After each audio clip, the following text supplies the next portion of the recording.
Just a second, making sure that this works. Um,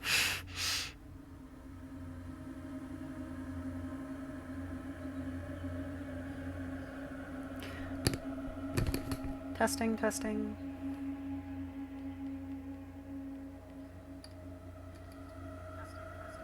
Okay, there I am. So, sorry, just a second. Getting things set up. Um,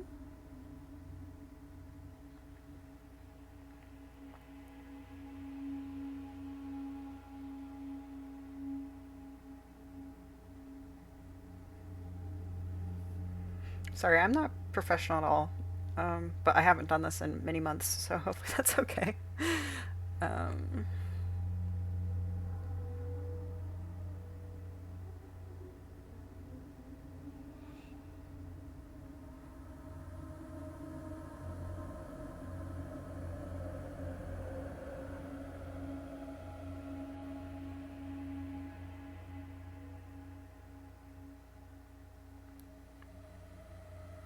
okay. Um, Sorry, I'm still trying to configure stuff. Control, yippee!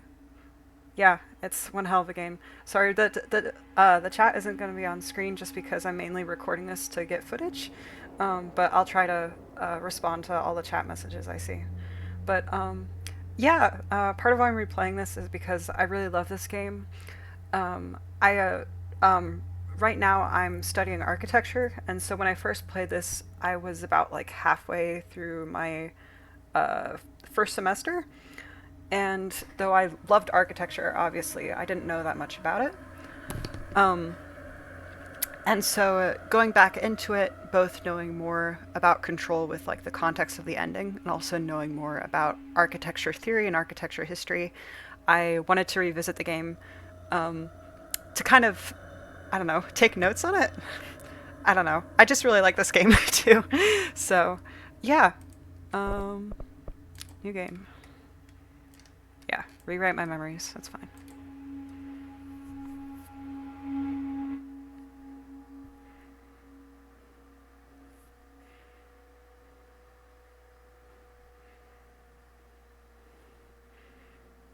So I might be yapping over some parts. I'll be recording this like my voice separately from the game audio, so I just have the footage for myself to like go through later. This is gonna be weirder than usual. Yeah, Remedy's Can't be art helped. direction is insane. I love their work. I'll be quiet while Jesse's You talking. called me. So here I am.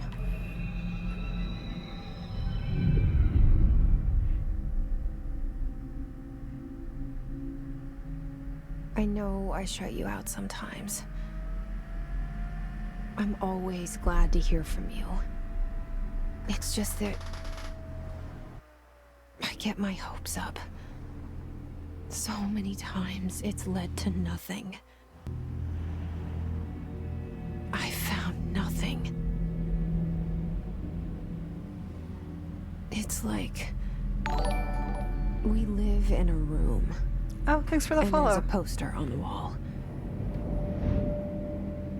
We stare at it and we think that's the whole world.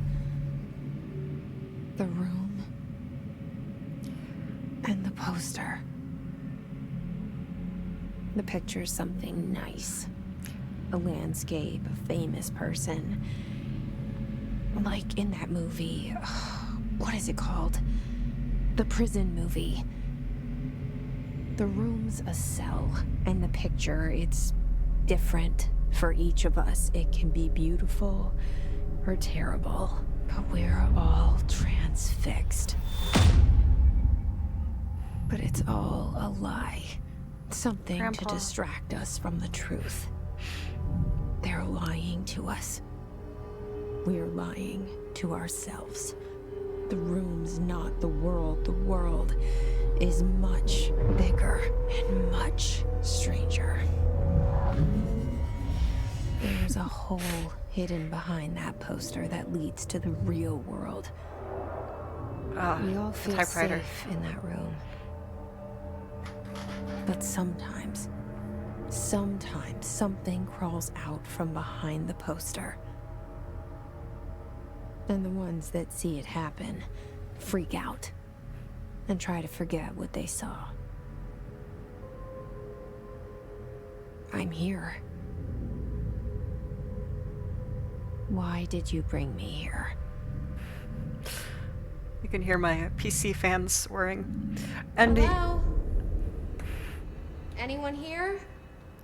can press WASD keys, by the way. And yeah, I checked out Alan Wake after I got into Control. I really love the Alan Wake games, but I have to say, like, Control feels very much like it was made for me. Yeah, this game is crazy. I don't know how to phrase it, but like it's like I love Alan Wake, but Control feels like so suited to my taste that it doesn't really feel feel possible that exists. And yeah, it is purring. It's good. This is like a workout. It's like a healthy little jog for the computer.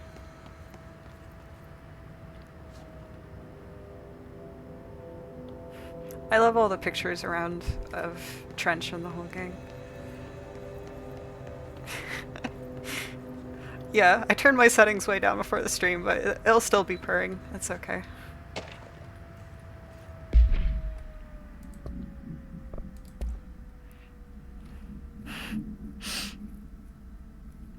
I do wonder when this was written. Like, recent incidents have necessitated an issued reminder on prohibited materials. Whether this was like written recently, if there's like a recent incident, or if this was written like just after Trench accidentally brought like stuff home. But man, it's such a great piece of like first documentation. No spoilers is fine. Yeah.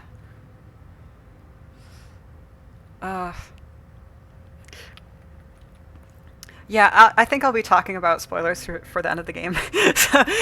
Because part of why I wanted to replay this was to sort of reevaluate it with everything that comes up in the end game.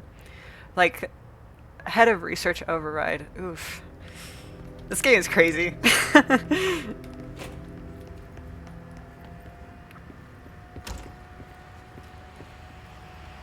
This seal. I saw it a long time ago. I keep seeing it in my dreams. Man.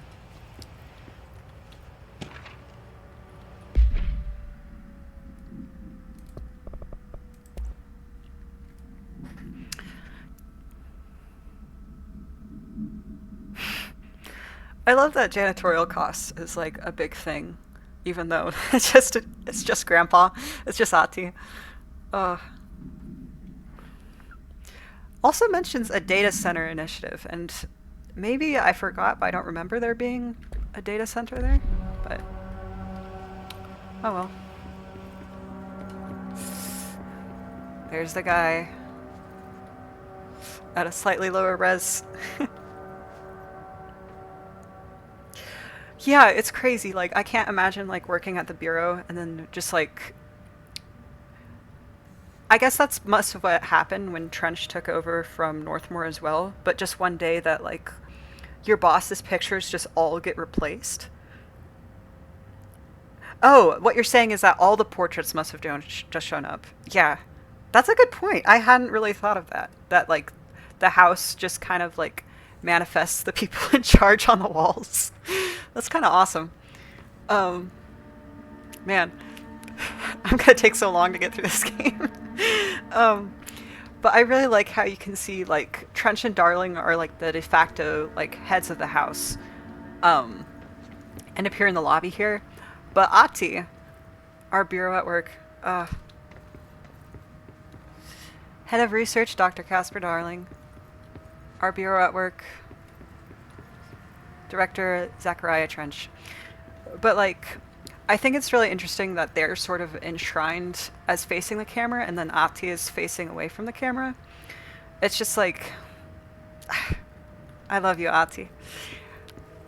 And like, man, I've picked up like tiny bits and pieces of Finnish just through like playing Control and Alan Wake. Oh my god, my computer. But I think it's really interesting that like the word for janitor in Finnish is talonmies, which like literally translates to man of the house. Ahti. Oh my god. I can't keep talking about Ahti. I have to go.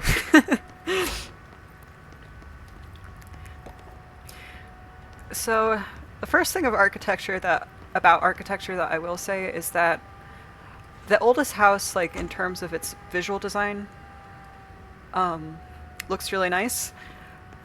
However, part of what makes it sort of impossible building, other than its like shifting walls and gates to other dimensions, is that when you're designing a building, it's advisable that you have like all the bathrooms like stacked on top of each other to make the plumbing as like simple as possible. They don't adhere to that at all in the oldest house. Yeah.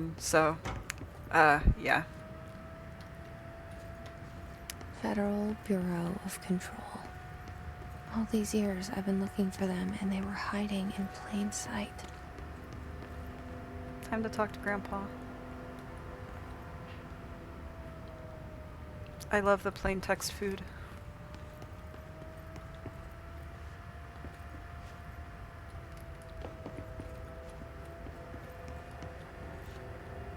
We do need to know where the toilet water goes. Bad world building. Come on, Remedy. Oh man. I wish I could zoom in, but I think they use the same like cigarette prop in Alan Wake 2, like that same cigarette casing with the black pyramid on it. And this game is so dense, but like that the cigarettes that Trench smokes have a black pyramid on them, sort of like the house kind of feeds into everything. The vending machines are the best prop in the game. I love them. It took me ages to get that one vending machine. Hello? Oh my god. Sorry, I can't think anymore. There's Grandpa. Hey, excuse me. Hey, Grandpa. There you are. You are here about the job. Janitor's assistant. You need to go to the interview. Go that way to the elevator. Thanks. Elevator that way. Got it. Very good. I'm Ahti, the janitor, by the way. You'll work for me. You can say I sent you. If they don't hire you, then you are helvet. There be work for the axe. Take them behind the sauna, jumalauta. I've done enough night shift loner jobs to know it makes us come off weird. Ahti the janitor is a friendly face in my book. Better than somebody with no face at all. Think about it. No face. But that said, I know what you're thinking. If there's an axe murderer around, that's him. I love you, Grandpa. I think it's very charming that he can read minds, and this is something that he just kind of does. I'm actually going to check my graphics settings really quick, because I adjusted them before the stream, but I'm not sure if it reset. Nope, it's on pretty low. I might turn off reflections, because that doesn't matter too much.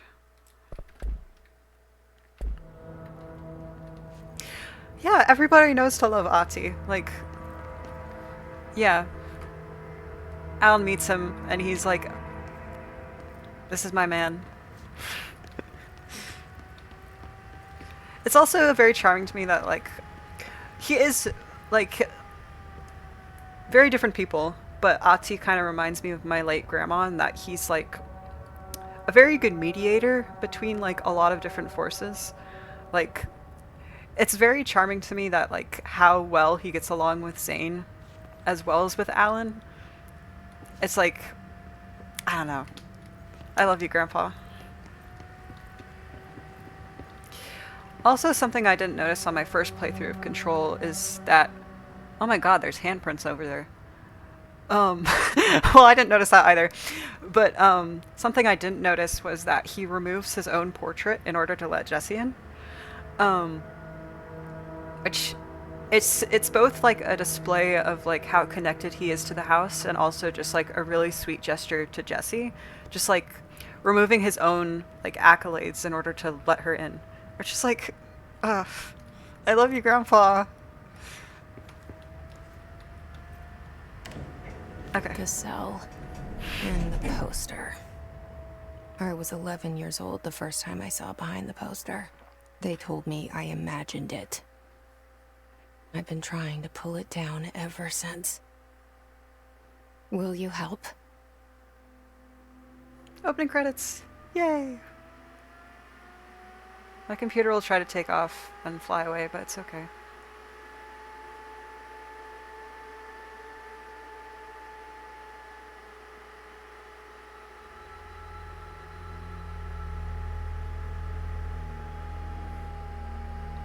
I'll have to look at that incident report for Trench.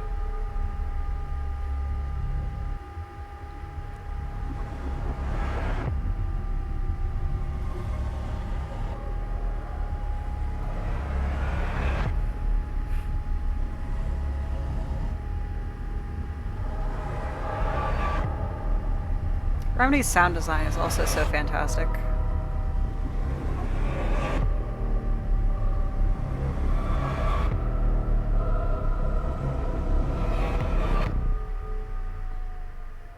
Yay!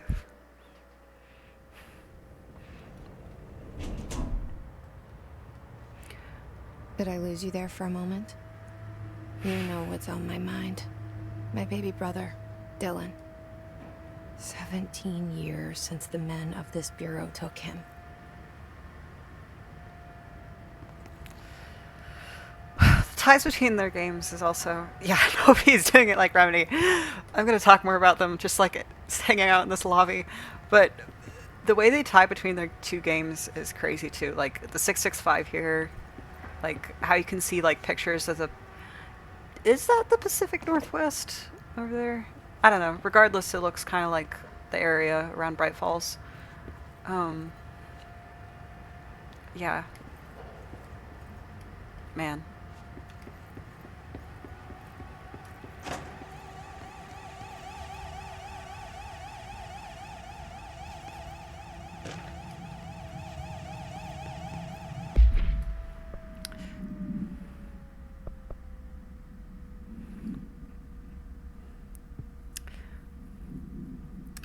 If we heard more about the Willow AWE, I completely forget it.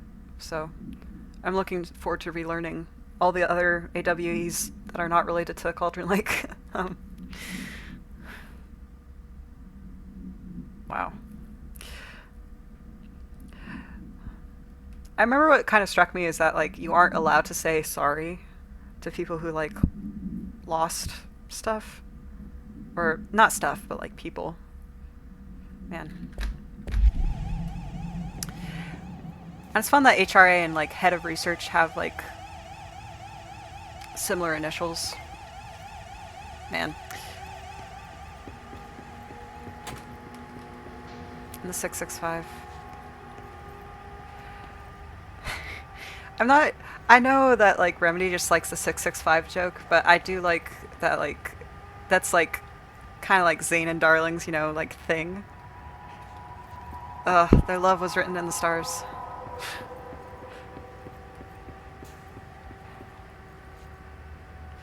Yeah, the documents are like incredible world building. Like House of Leaves, Sam Lake like cites it a lot for inspiration for both Alan Wake and Control. I think part of what shines for this that's like not necessarily to do with like the subject matter, but just that kind of connects back to House of Leaves is just how much raw documentation there is, which is just like so much fun to go through.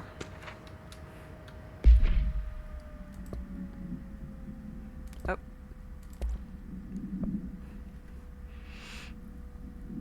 I can't trust them, Barbara. Not a single one.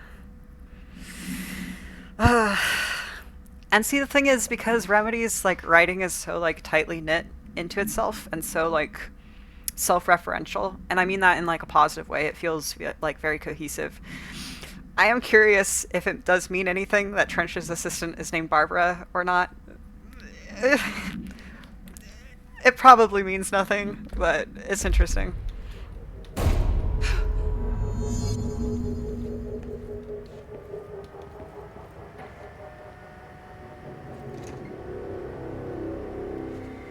Shit. Shit. You want me to pick it up? The murder weapon? Really?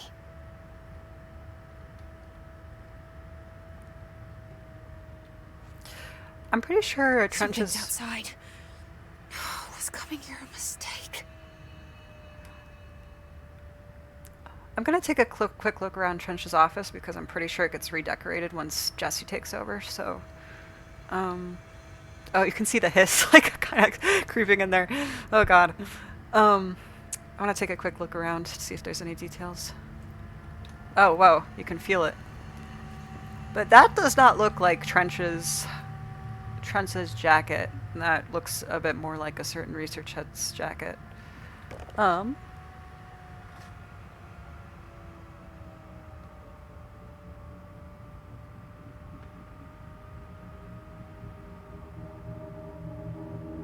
Huh. I can't quite read that, but that doesn't look like a normal diploma. One morning when Zachariah Trench woke from troubled dreams, he found himself transformed into... Oh my god. Into a horrible vermin. Wow. Nothing scary is happening here. Jesus. I can't believe this game exists. Let's take a look at other stuff in the room. There's some guys. There's a certificate. I can't quite make out the text on that certificate. But the text here from, like, the Metamorphosis is crazy.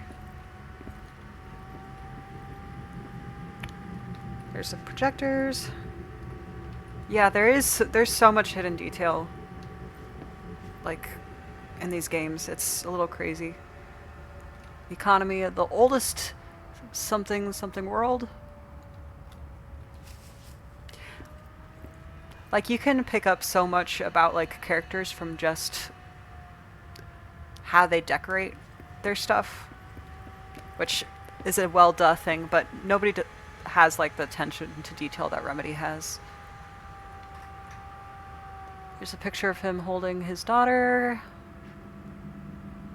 There's cigarettes. There's some kind of whiskey? I don't know, alcohol.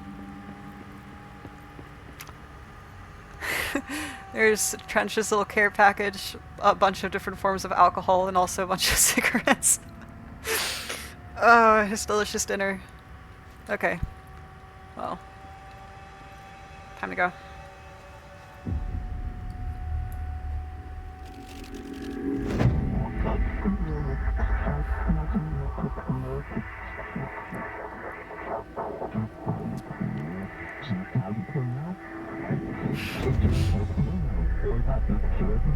And there goes the poster.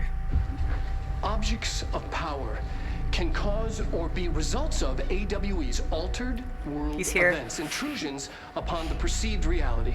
Now, the service weapon is, of course, a prime example of an OOP, a very powerful one. Ingrained in the Bureau's DNA, a key component in our prime candidate program. Come out of that Russian roulette a winner and you're it.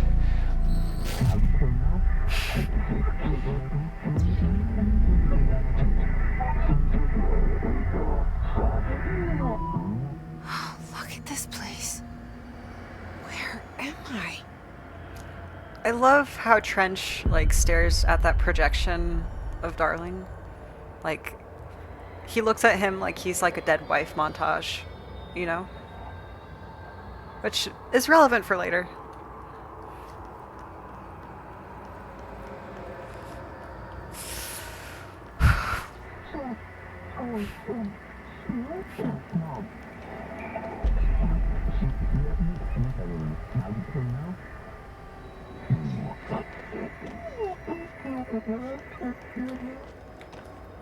Like the house/prison you occupy. I think it's really interesting. I keep saying that. There's so much in this game that's interesting. But I think it's interesting that the board sort of projects like how humans comprehend things onto how it's presented. Like, I'm not sure if the oldest house was always in the United States, but I think based on like when it is, I think it would change how the service weapons looks, how it presents itself. Like, I think if this was the oldest house was in medieval Europe, like it would literally be Excalibur, you know? The same gun. Control the gun house.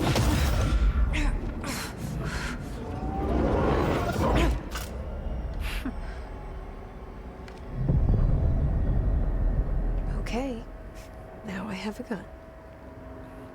I also really like how Jessie like reacts to everything. Like, she's not always nonchalant about everything.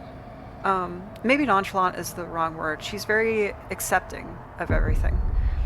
And I've heard Courtney Hope talk a bit about it, but finding the oldest house kind of affirmed that's like there isn't like something that's like fundamentally wrong with her, and that her being like strange and a social outcast is like okay, and this place helps her feel like okay with herself. And like, man, God, I love you, Jessie. And yeah, the board wants to be your friend really badly.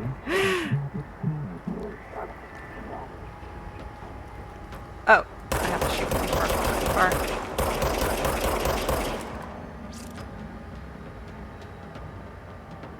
I've beat this game, I promise. There we go. Yeah, like, I know Remedy has, like, Word of God said that, like, Alan had, like, minimal influence over this, but the board does, like, remind me a lot of how, like,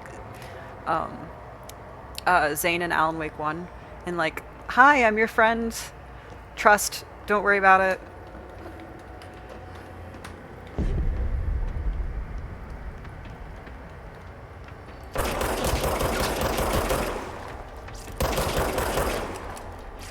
I also really love how combat works in Control.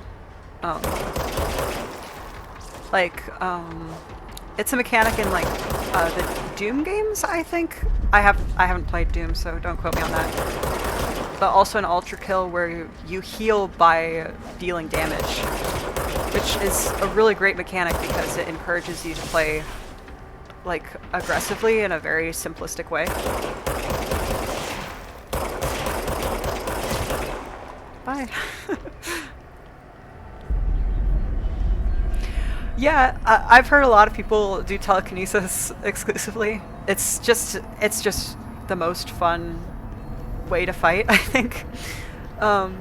Which I don't think is like a weakness on the game's part, honestly. For me, like the service weapon was more of a backup when I didn't have any charges left. I love that line.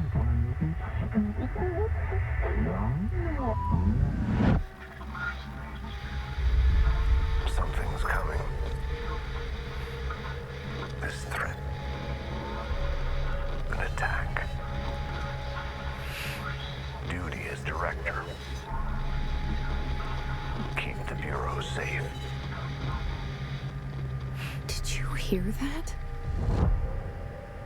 It's the dead man. Right after the pyramid spoke to me, and it was just noise, and I understood every word. And this gun's alive. You know what? I'm happy. Happy to be here. Yeah, I agree. I really like how Things have fast-paced. quieted down outside. Oh, sorry, Jessie. Is it safe to go?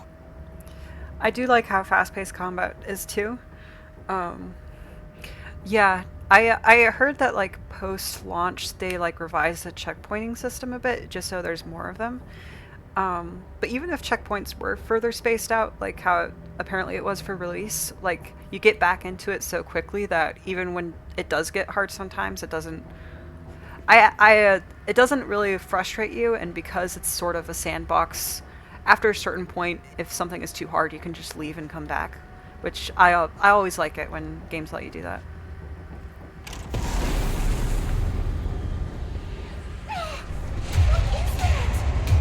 You can't let this happen.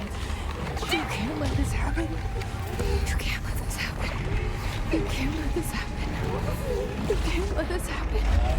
You can't let this happen. You can't let this happen. You stopped it. You... Oh, thank you. That was... horror.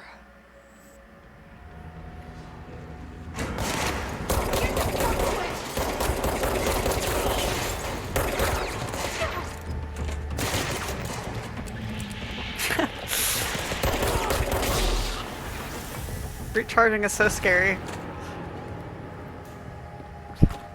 And there's Jesse. I love Polaris so much. I also think after Alan Wake, it's really interesting that one of the things that she says is drowned. Yeah.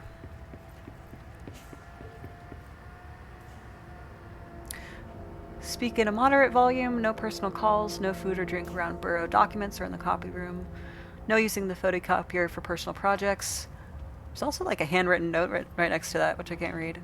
Wear access badge at all times, no discussing confidential subjects out loud. The one to finish the coffee pot makes a new one.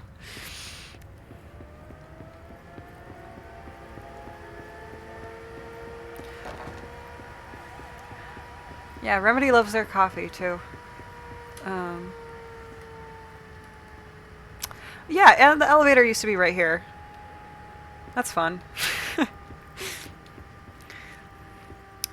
It's also fun because Ahti does want her to be here. I think Ahti and the house are like two separate things, even though they're really closely linked. But I think it's fun that Ahti wants her to be here, and the house kind of wants her to be here as well. The hotline. Secure line of communication. Guide us. Reach the hotline.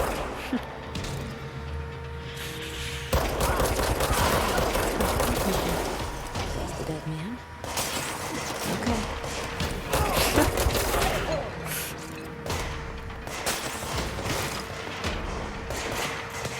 Sorry about how loud my computer fans are. Next time I stream, I might look into getting like some noise gate thing.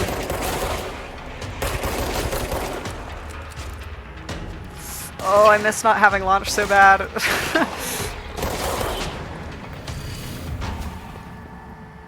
Okay, sick. Let's explore this area a bit before I go on.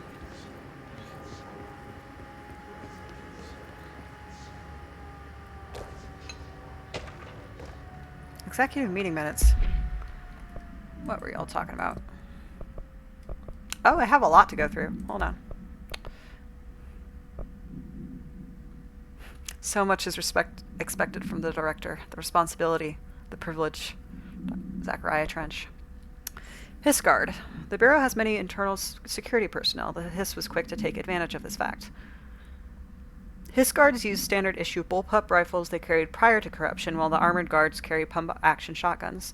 They have no observed paranatural abilities, with the exception that certain Hiss Guards are protected by a shielding of dense Hiss resonance, capable of stopping bullets. Is the shielding a result of prolonged Hiss corruption? Does the Hiss mature in organic hosts over time? More data is needed. Does the Hiss target individuals with combat training? Does the Hiss have that level of cognizance? Does it utilize hosts for tasks they are best suited to? Combat-trained hosts are reserved for combat? These are all questions for later, though it's obvious that corrupted individuals retain knowledge on the use of their weapons.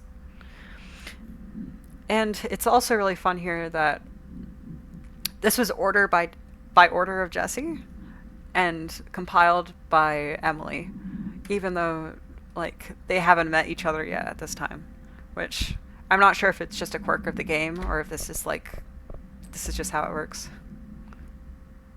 No unique procedures required. The object's form is variable.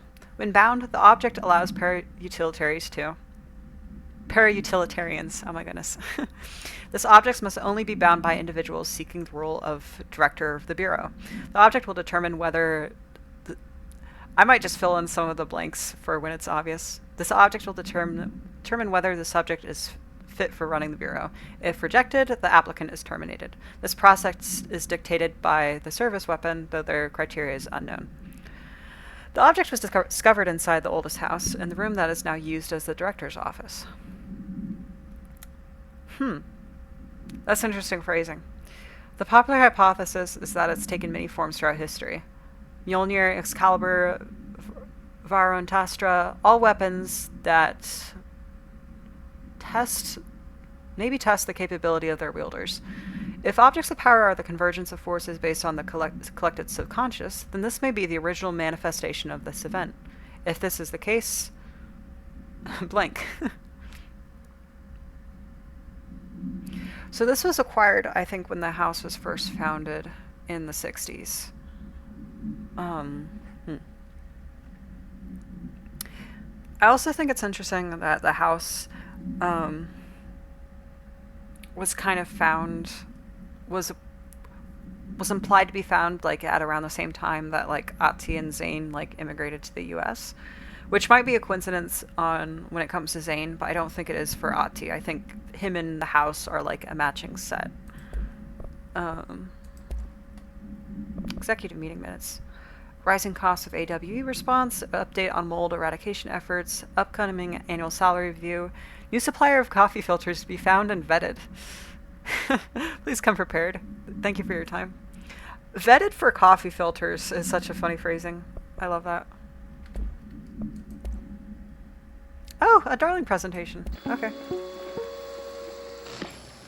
Objects of power can cause or be results of AWE's altered world events, intrusions upon the perceived reality. A side note, remember to cover their connection to the astral plane as well. Now, the service weapon is, of course, a prime example of an OOP, a very powerful one. Ingrained in the Bureau's DNA, a key component in our prime candidate program. Come out of that Russian roulette a winner and you're it. Lose and you're, well, fired. Thank you. I'm Dr. Darling, Head of Research, Federal Bureau of Control.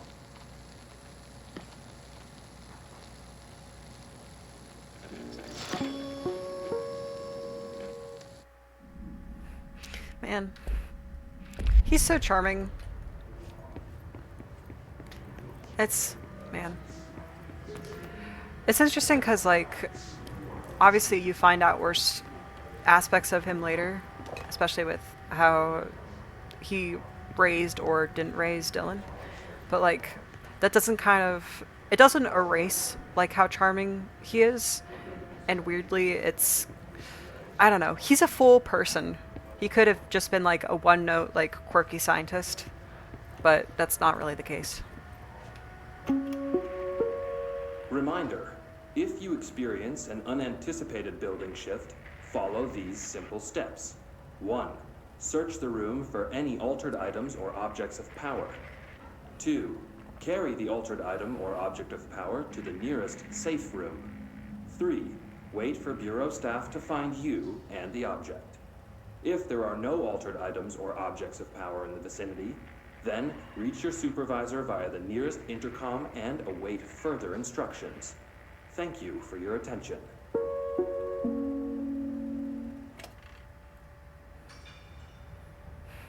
I don't think I've ever heard...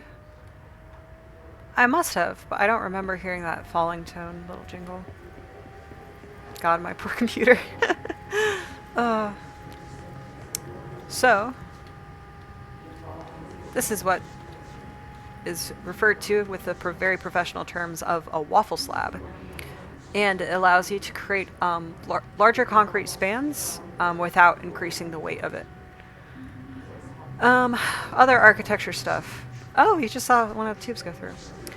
I'm pretty sure a lot of the executive branch is based off of Usonian Automatic, which is a Frank Lloyd Wright style of architecture that was designed to...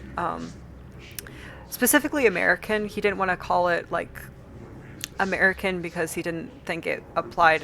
It wasn't like Canadian or Mexican architecture. He wanted it I don't know. I don't get what his reasoning was, but the idea was that it was like a very American, like U.S. American form of architecture that theoretically you could assemble yourself, which works really well for Control, which is a very American home that the directors are rearranging the layout of. Not sure if there's anything in the shelters at this point.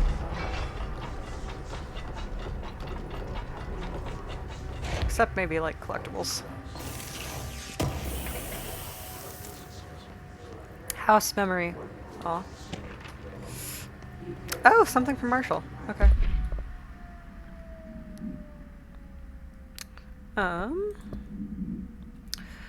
Marshall, we checked out the suspected AW in Duluth. Wasn't anything, just like the house fire before this, and the malfunctioning clothes dryer before that. My team is getting pretty sick of Tuts. We need to find better a way to sort the fake AWEs from the real things. Or you need to rotate these field agents off for a bit.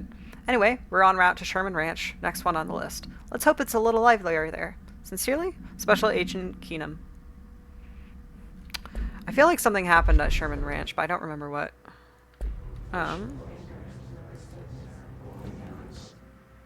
Oops, I keep pressing the wrong thing.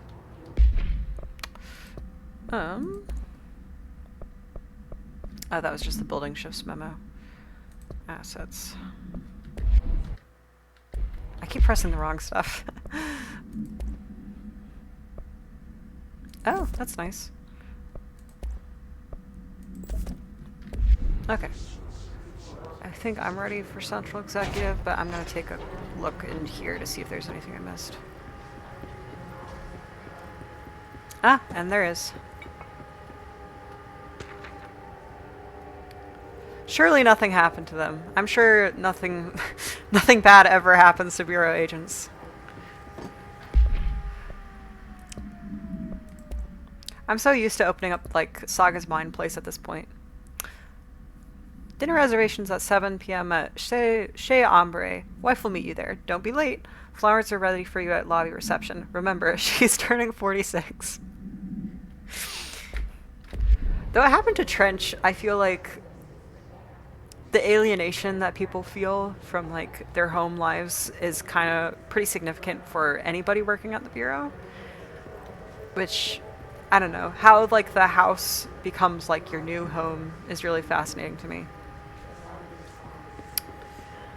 These lights are also, I'm pretty sure, so this paneling is very Frank Lloyd Wright, but these lights are very Mies van der Rohe. Yeah, I do like how they kind of mesh the work of different architects together, but it's very cohesive, and I wouldn't know if I hadn't been studying it. Oh my goodness.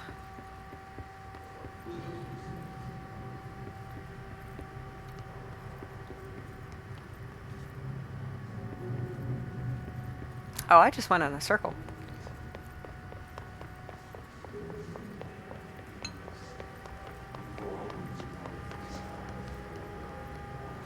There's some goodies up there that I can't get yet.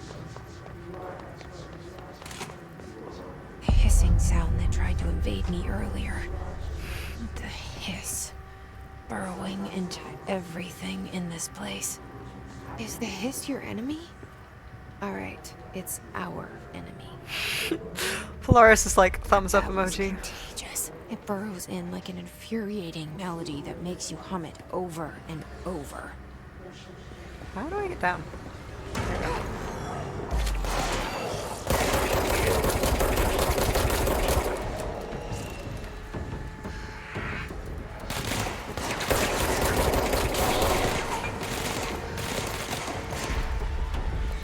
I'll be so happy to get launched soon.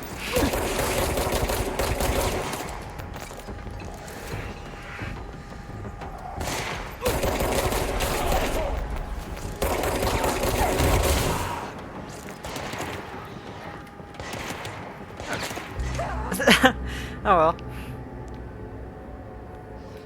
Second time's a charm.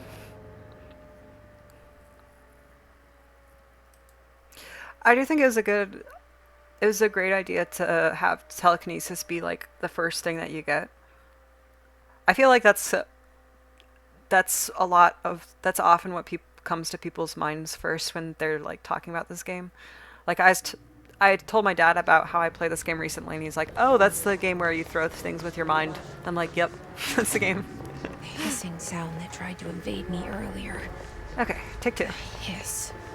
Burrowing into everything in this place. Is the hiss your enemy? Alright, it's our.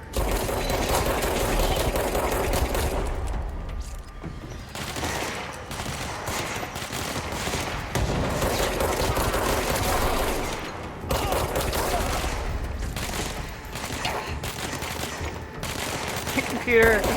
Oh.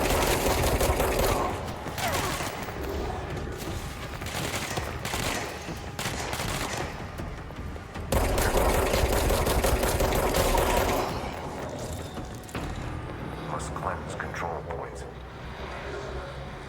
An enemy. Corrupt. Spreading. Thanks, Trench.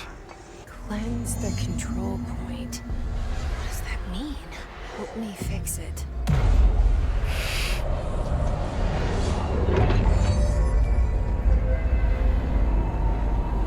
Man.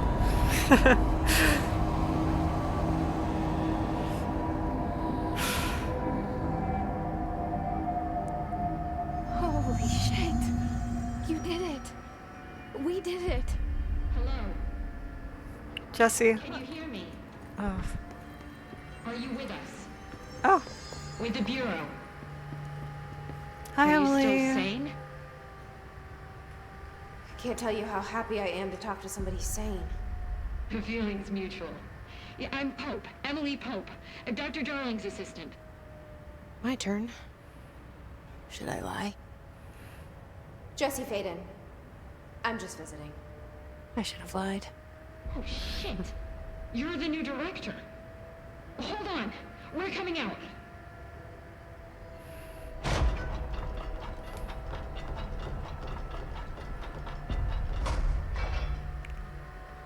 Emily.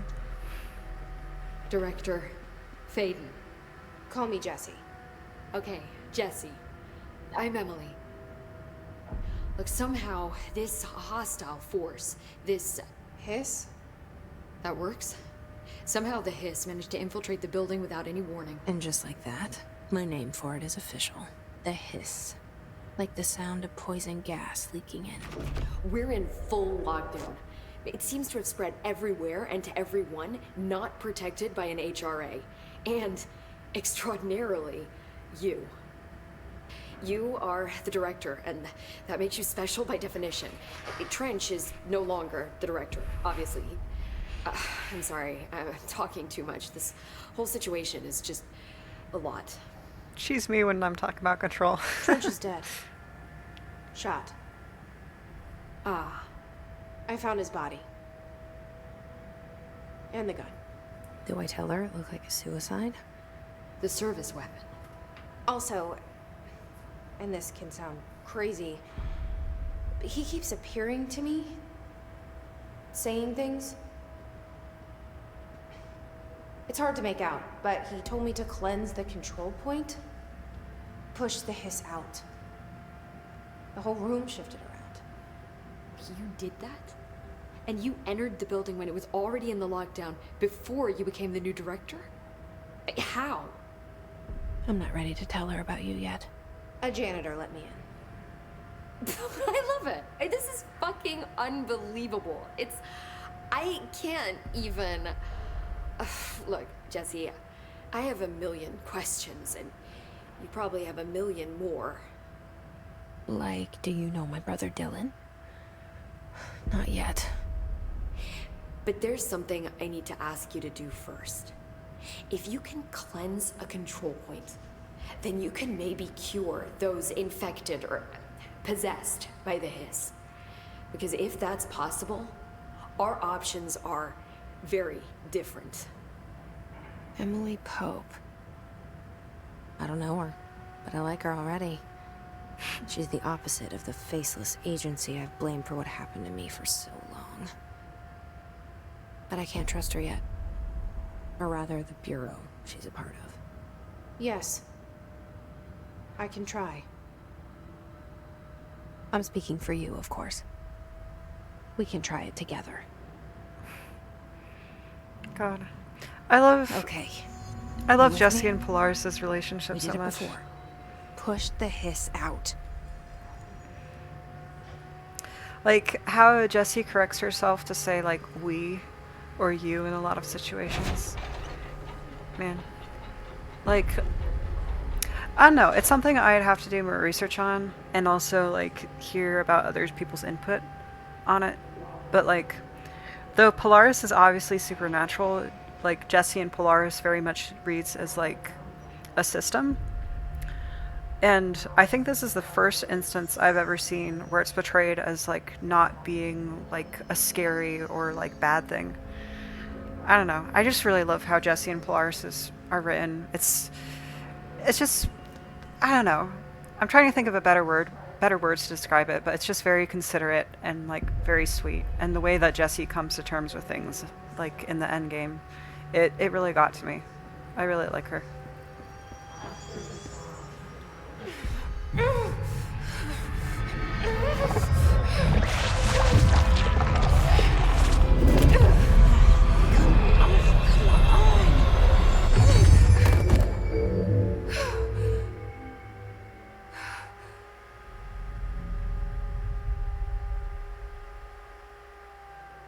It didn't work.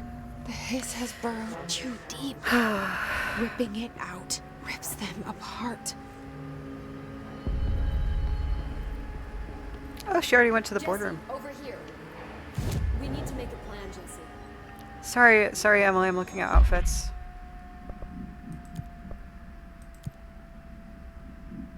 Dive suit. I wish you could kind of, like, turn her... Oh, I didn't notice she was wearing, like, a pyramid shirt on this one. That's cute. Anyway, I think the P7 outfit is my favorite. But it'll be a while until I find that one. Hi, Emily. I have bad news. I can't cleanse them. I saw. It was worth a shot. Thank you, Director. Jesse. I'm gonna tell her why I'm here. I'll risk it. Listen, the Bureau was involved. I forgot in this an happens this soon. Huh. incident in my hometown, Ordinary, 17 years ago. The Bureau came in and covered the whole thing up. I've been looking for this place for a long time. That's enough. Maybe that's too much already. I can't tell her about Dylan and the rest yet. I've seen mentions of an Altered World event case dealing with Ordinary. You were at Ground Zero as a child? It was one of the big ones, and before my time. And very classified. I can try to dig out some old files for you. My boss, Casper Darling, would know, but he's missing. I think he knew this was coming, or suspected. He came up with the HRAs, the Hadron Resonance Amplifiers. I think they're what saved us. Or a few of us. Yeah, Ordinary is an awesome And name. Director Trench would know. Trench, the ghost, or whatever he is, he mentioned something. The ghost or whatever. Said I should find it. It's another object of power, like the gun, an old Bakelite telephone. A direct line of communication between the director and the board. Maybe he can talk to you more clearly through that. I mean, Trench has years and years of experience. He might know how to destroy the hiss. Where is the hotline?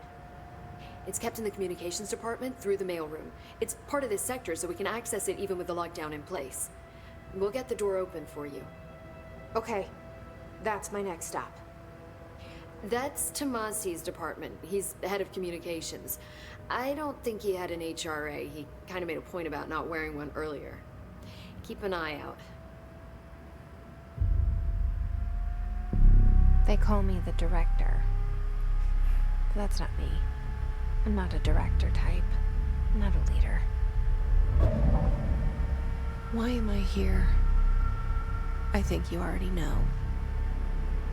Yes, I came for my brother, but there are other reasons too. I said I was looking for answers, but I might never understand them. I'm not looking for proof. This is already it.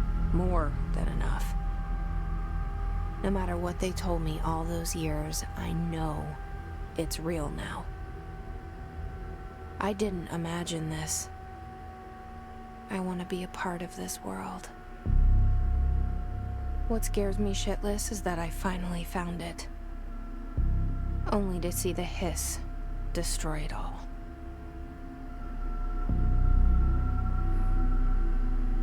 I love the hotline chamber.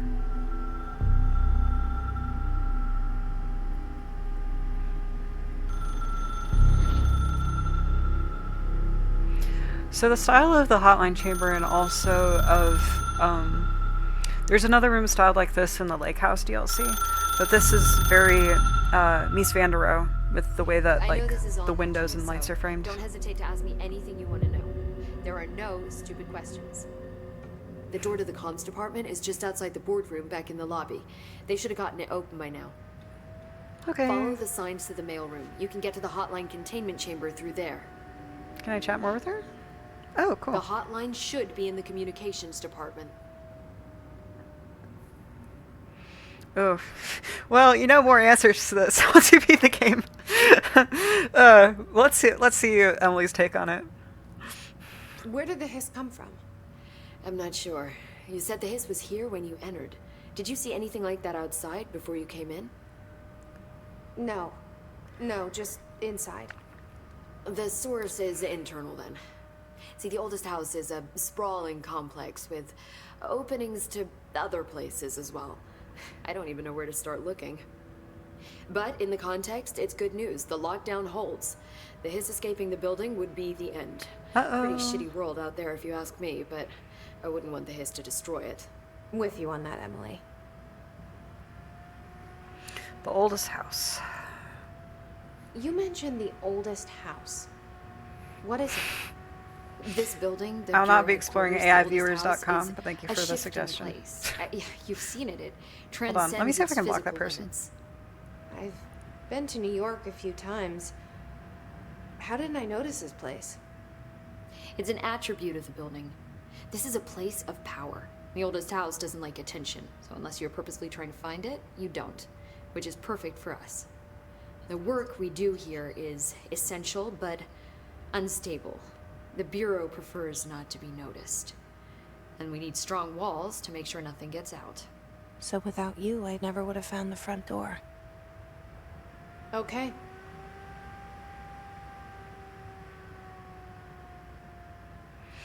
Man. Okay. Sorry, I had to ban that guy. I am back. It's interesting. I keep saying that with this game. I really like how, like, there's not really any sarcasm or just, like, lack of acceptance of, like, everything that's going on. It's like, okay, we're doing this.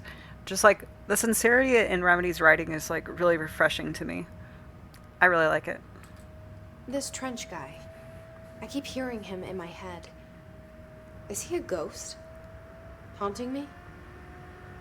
I doubt we're talking about a ghost in the traditional sense, but an echo maybe. See, if he was killed by the service weapon, your gun, maybe it's his final thoughts recorded by the bullet in his brain, like a deep space probe sending back data. But that's crazy. Just a hypothesis on my part. I need the gun to research it.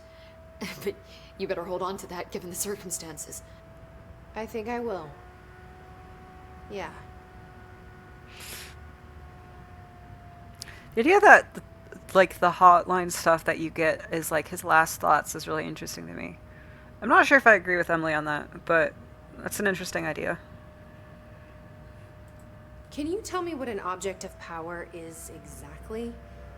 This is all, well, new to me. Don't worry, I love going over the basics. So objects of power are mundane objects that house paranatural energies and have developed a link to the astral plane and can thus be controlled, which is what differentiates them from altered items, which are still housings of paranatural forces, but are more volatile and cannot be bound in the peri-utilitarian sense. Got it? Did she memorize this? Got it. Thanks. Emily is so real. So HRA stop you from becoming Hiss? It seems that way. I mean, I hadn't even heard of an HRA until a few weeks ago when Dr. Darling started handing them out. Well, I began analyzing mine as soon as I got it.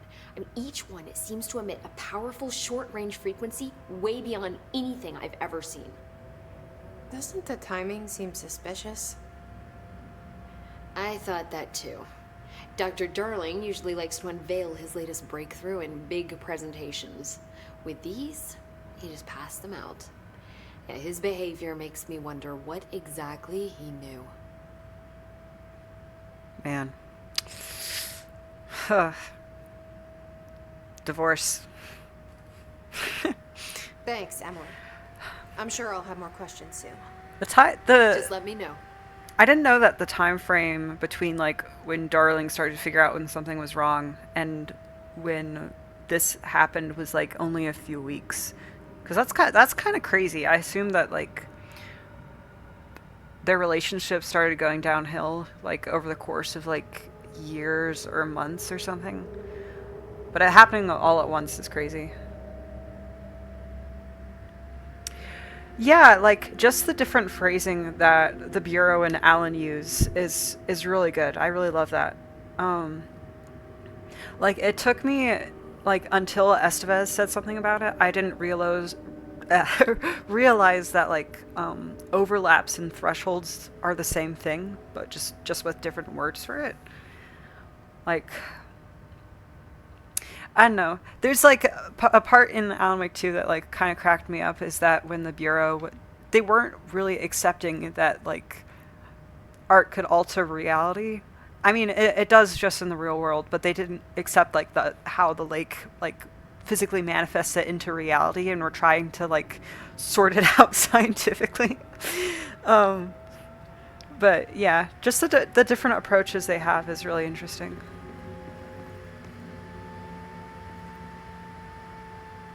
Man. So these are all the directors, I think, of the Bureau ever. But as far as I know, like the only people who were ever like directors who were ever in the house were Northmore, which is him right there, Trench, and then Jesse, who would have been up there.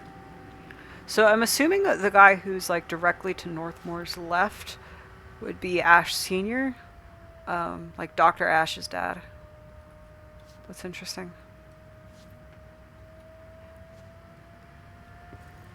Man. Yeah. I have more thoughts on like, I'll get more into it later on, but I have more thoughts on like how control like involves gender within like the structure of the house. But like, I think you can connect like at least a few dots by like how all the directors before were men and Jessie is the first woman to be there. But I'm not sure. I'm really curious how the Control sequel is going to take it, because like even though they swore not to be like their predecessors, Jesse and Emily still have like hints of Trench and Darling in each of them. So I'm not sure if they can just break that entire cycle on their own. But that remains to be seen. Awesome game. Let me see if I can find more toys. I might see if I can turn down my graphics settings a little bit more, because I'm so sorry about the laptop fans being so loud. Hold on.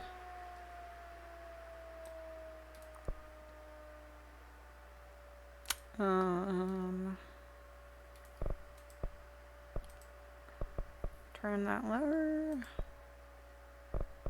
I think texture's probably fine.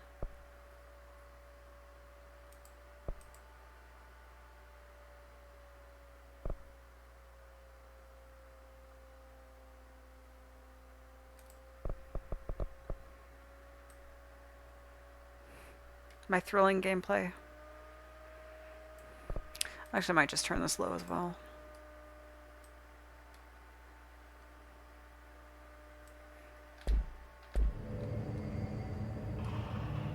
Honestly, that didn't change too much. I mean, the shadows don't look as good on Jesse, but... Well, my laptop's humming. Not laptop. My PC's humming just the same, so I might just change it back to normal. Oh my goodness. So sorry about this. Hold on.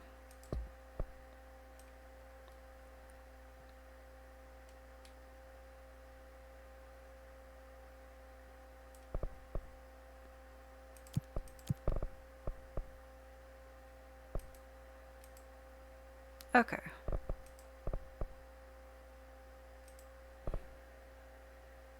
Okay, I'm glad it's not too much of a bother. That's good to hear. I'm not sure how much my mic picks up.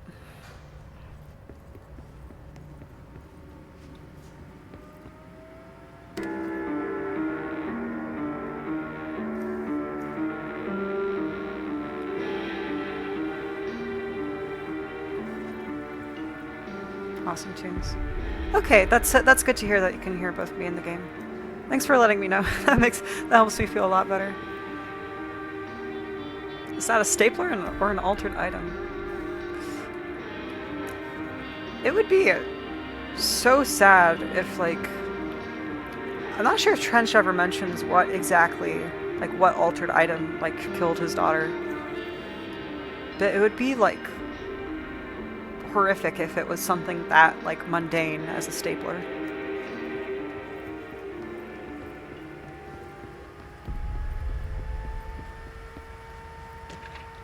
Security order.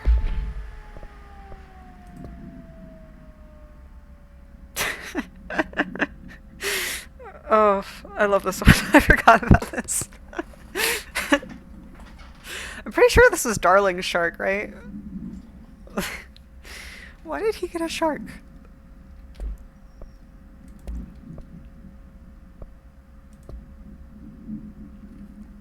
Okay, his agent.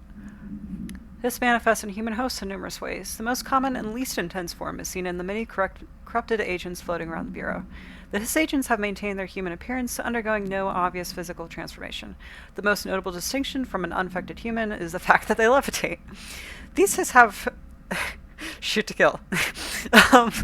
These Hiss have displayed no aggressive behavior. They only seem interested in vocalizing the strange incantation ad infinitum. Perhaps these vessels are only meant to propagate the Hiss corruption, like spores or Wi-Fi boosters. Or are they cocoons, preparing to enter their next stage of evolution? When attacked, Hiss agents disappear, perhaps entering a state of invisibility or undergoing a transformation into purely resonant form. Research is ongoing. Interesting phrasing, saying resonant form. My awesome toys. Mission.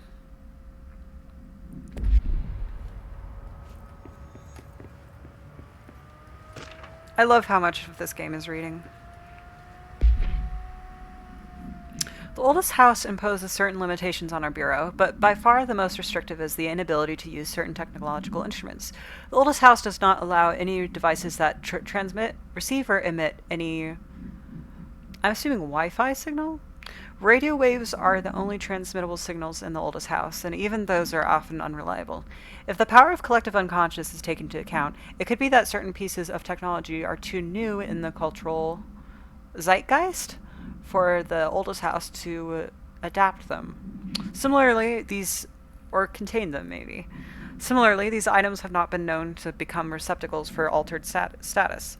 Technology may be moving at too fast a pace for the connection to occur. Modern technology tends to disappear and break here, sometimes quite violently. Agents have been injured by cell phones exploding in their pockets when entering the oldest house. Maybe that would be like federal agents or like outside agents who are coming in. So this is compiled by those two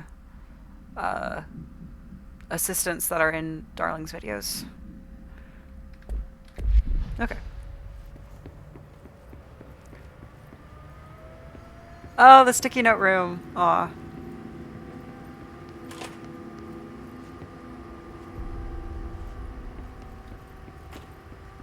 toys.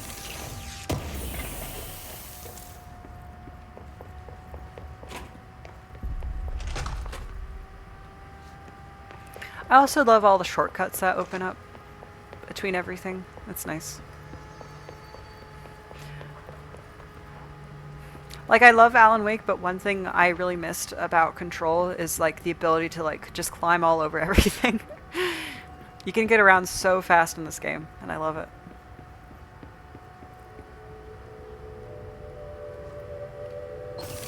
My toys. Shatter recoil efficiency. Okay.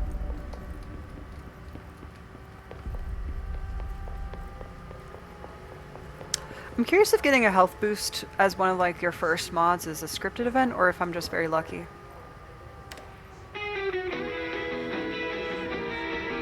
Alan is so weak. He's so frail. He can't climb anything. He's just a poor, delicate writer.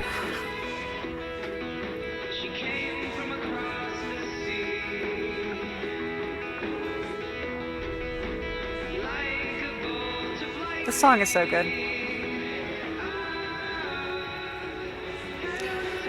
I also love how like the songs in Control kind of call back to like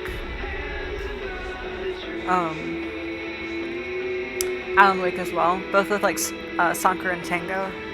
And this song, it could be talking about like, you could interpret the song as talking about like Zane or Barbara or the Wakes, or just like, man. Can I go through here? Yes, okay.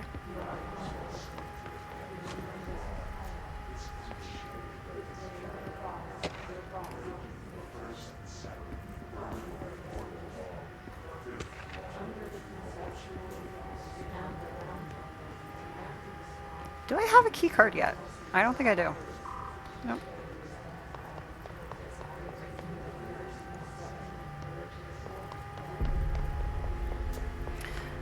Yeah. The contrast in the protagonists of just the Remedy games I've played is so funny. Like, Saga is like an ordinary person.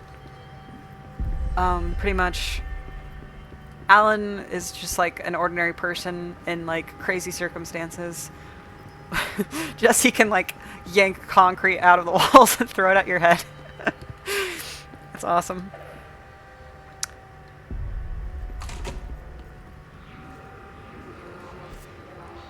There it is again. Our welcome message.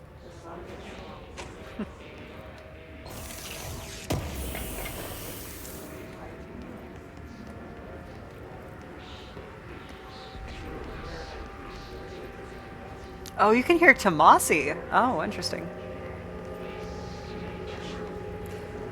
I'm gonna read my awesome notes before I go say hi to him. Hold on.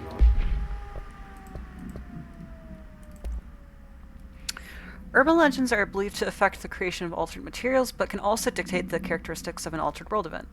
Urban legends are recognized as a modern evolution of Jung's archetypes. We recognize certain informed by our own and popularized by our media. We have additionally proven that urban legends can be artificially created in popular culture using Night Springs. Okay, I know what that is now. Yeah, this it is very easy to get lost in this game. I know some people say that like the map can be confusing sometimes, but I feel like, I don't know. It is very easy to get lost, but I feel it's kind of part of the charm of it, for me at least. I don't know. I did get lost very often in Alan Wake 2 at least. Which isn't a diss. I do kind of like how kind of like labyrinth-like a lot of Remedy maps are. Anyway, urban legends can even be artificially planted in popular culture using what I'm assuming is Night Springs, because we know that now. Our Bureau made anthology television program. Once the seeds are sown, human imagination exacerbates the details. Certain paranatural phenomena contain clear elements of popularized folklore.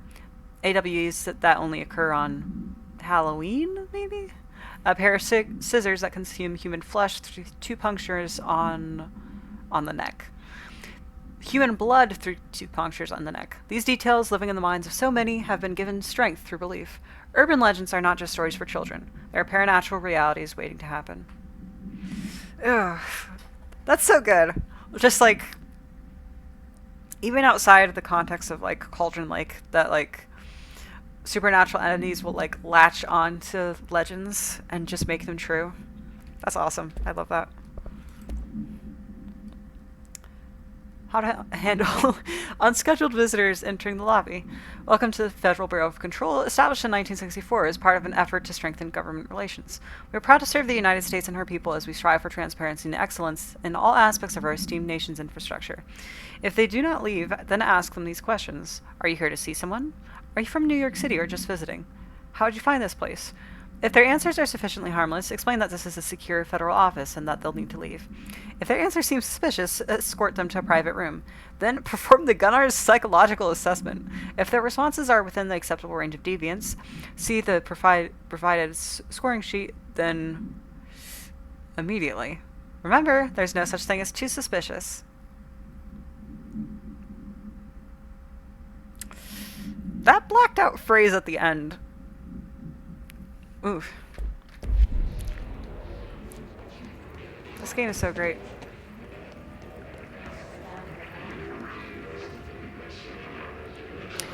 It's also an interesting contrast between Alan Wake and like how you obtain maps, like while playing as like Alan or Saga, or I think Estevez, she has to pick up a map as well. But you have to pick up the maps. But playing as Jesse, they're kind of like installed in your brain. I don't know. That's cool.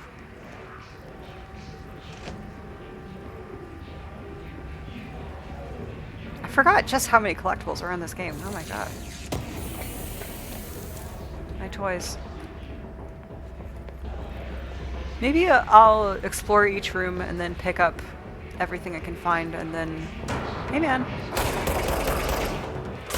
And then go over everything once I'm done with the room. Oh my god.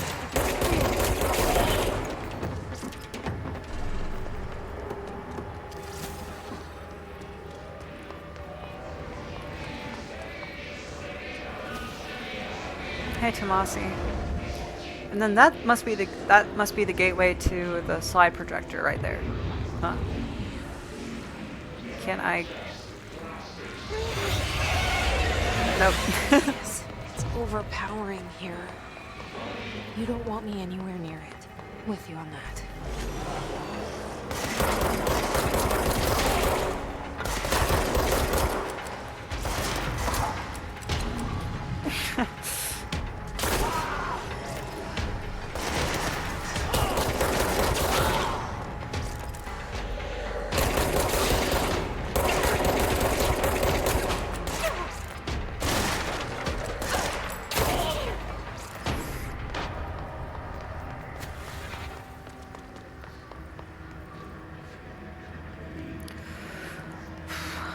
So, in terms of like architectural influences in this area, I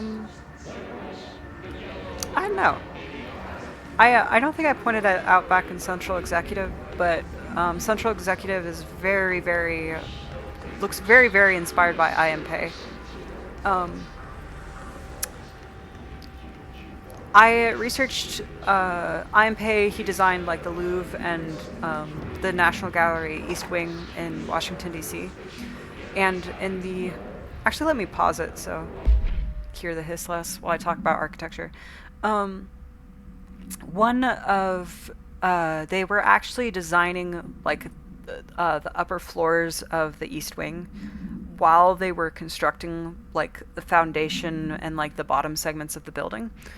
So they're kind of under a lot of pressure to design it very quickly. So as it is now, the East Wing, the National Gallery's East Wing in DC, it looks kind of like a covered plaza. And that's what people remember most about its interior. But this wasn't like this wasn't something that was planned from the beginning. What they originally planned was having a huge triangular floor over the entire lobby. Which obviously was too imposing. And so they went through a lot of iterations and then eventually settled on it being carved out, which then evolved into the atrium design.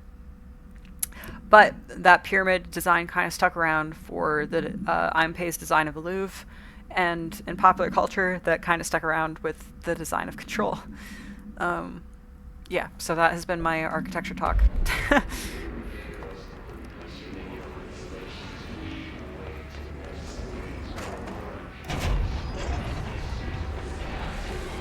Oh, can't go in there. Havana, okay.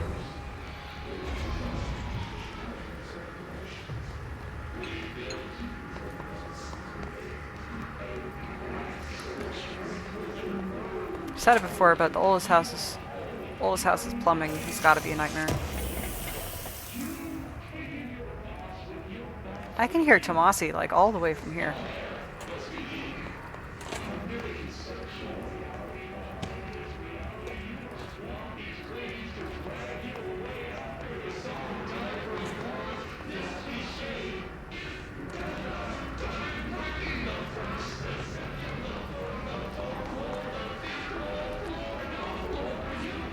I also like the difference between like the Taken and the Hiss. The Taken behave a bit differently between.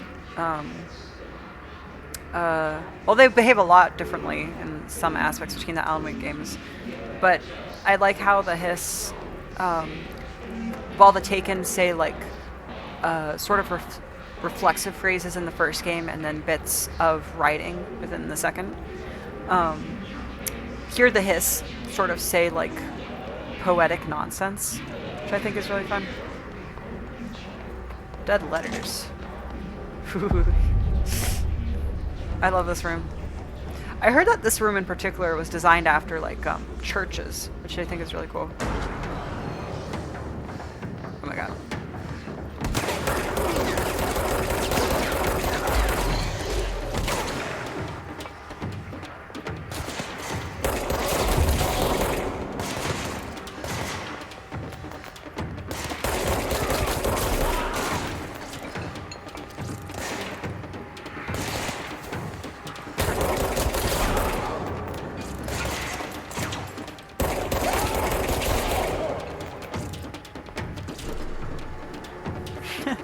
I love how they drop. It's so cool.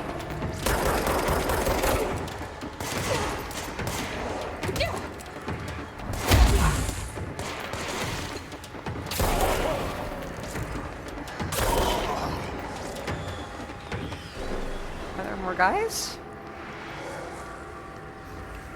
Am I even going the right way? Yes, I am. Okay.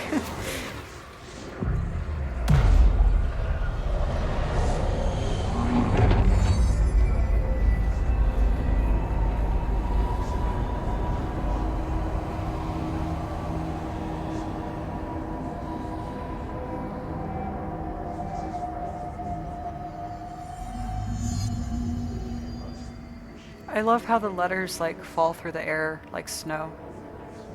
It's gorgeous. It looks like the floors just keep going up forever. I hadn't noticed that. Wow.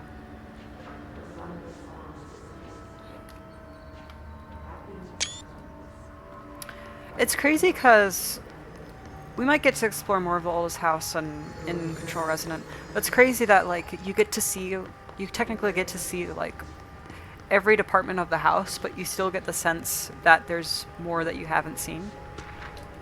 Machine God. Okay.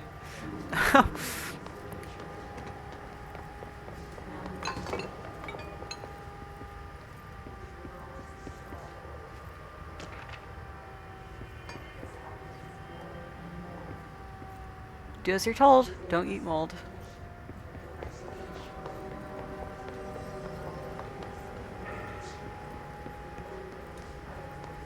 My toys.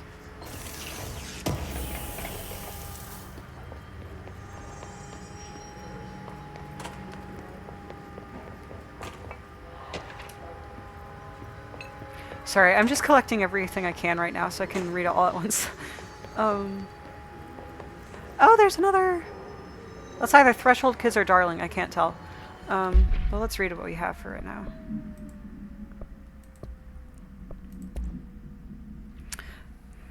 The Hiss resonance field is a physical impediment that is difficult to define. Hiss barriers appear as a way to impede escape or access by Bureau personnel. Two methods have been discovered for lowering them. 1. Destroy the multiple concentrated resonance sources found in the vicinity. 2. Destroy the Hiss entities in the area.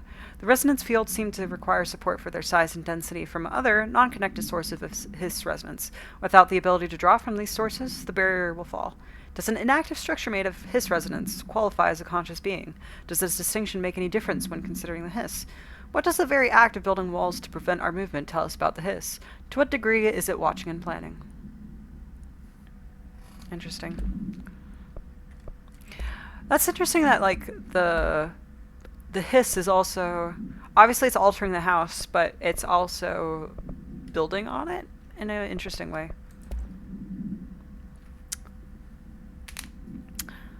So this happened in 2017, so this wasn't like quote-unquote Havana syndrome. An auditory event occurred in, well, Havana syndrome. I did air quotes there. An auditory event occurred at United States Embassy in Havana, injuring the majority of diplomatic staff stationed there. Redacted deaths were reported and the ongoing information has been managed. Bureau agents arrived at the embassy on the same day as the event was reported through federal channels, but were too late to witness the AWE, which is reported to have been redacted. Staff experienced sudden intense vibrations and noise, accompanied by an intense pressure in the ears. This lasted for some minutes. No visual phenomena was witnessed. The scene was cordoned off and embassy staff were transported to the continental U.S. After Formula I.9 was recited in the vicinity, a single cowboy began to vibrate, identifying it as an altered item. The item was contained and brought to the Bureau for examination. See case file A185 for details. Wow, a lot of correspondence. Visited the following Nevada accommodations. All those things. Wow, that's pretty expensive. Oh, okay. So, accommodation, meals, gasoline, and minibar. I do wonder if a motel called Ocean View is going to be found in a landlocked state, but hey, I guess I'm not paid to think, right? And for the record, I again request that you give us the budget to get 2 rooms each night. Agent Rowley and myself are very tired of sleeping in the same room. See you on the road, Agent L. Hines. The boys in research said that preferring rituals may help identify any places of power. Drinking those little whiskeys is my ritual. Greetings, Director Trench. I'd like to thank you for approving my request for the Dead Letters Archive. Cataloging the Bureau's collection of delinquent mail will provide an extremely handy database that research teams can use to search for any connections or related topics found among the letters. Aside from the more functional purposes, the archive will allow us to preserve these windows into authentic human encounters with the paranatural world. The letters came to us from various places and times, gathered by the Postal Service as undeliverable. The Bureau is the perfect home for them. I realize not all letters contain accounts of genuine paranatural events, but even the erroneous ones allow us insight into how the unknown is perceived by real people. Of course, I'll first compile a system to allow us to analyze the letters for any information or suspected connections to AWEs and all the other altered materials. So, thank you again. Can't wait to delve into my dead letters. Unstable area notice. Please be aware. Due to recent fluctuations in the nearest control point, this area's stability has been downgraded to yellow. Reference chart. Green, stable. Yellow, low possibility of unanticipated building shifts. Orange, high likelihood of unanticipated building shifts. Or red, frequent unanticipated building shifts. Oh, I didn't know I could expand it like that. Hold on. To whom it may concern, I am being contacted by the past presidents of the United States of America. They appear as spirit guides, giving me their wisdom. John Adams keeps saying I need to fix America, but I can't really understand him. They all have a lot of opinions. People tell me I'm imagining it, but Theodore Roosevelt showed me how to fix my lawnmower, and I don't know a thing about lawnmowers. Explain that. I have great dead men telling me about the past and present. If you'd like to use my abilities to help run the government, please let me know. I know the White House could use me. Yours in earnest, James Bartholomew. Hold on, I'll be right back. I need to grab something.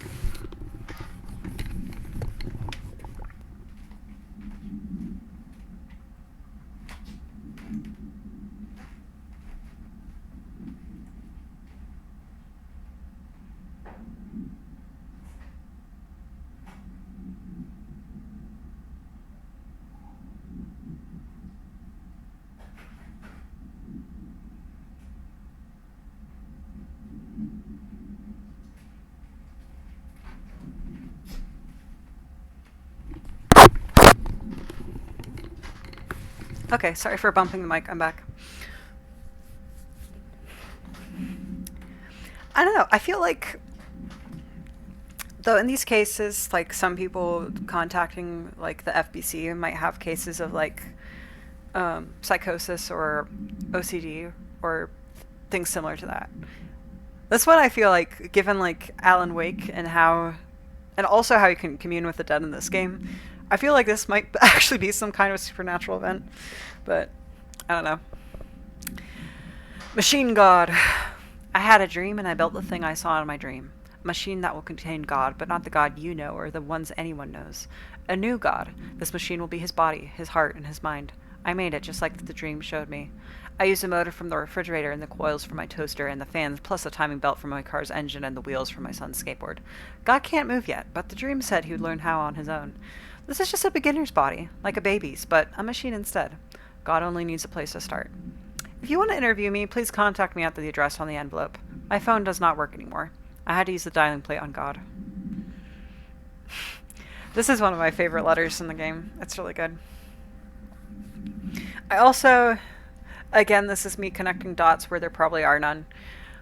But, you know, Zane does contact people through dreams. This probably isn't him, but, and I do honestly take, like, this House of Dreams with, like, a grain of salt, in terms of, like, how, quote-unquote, canon or accurate it is.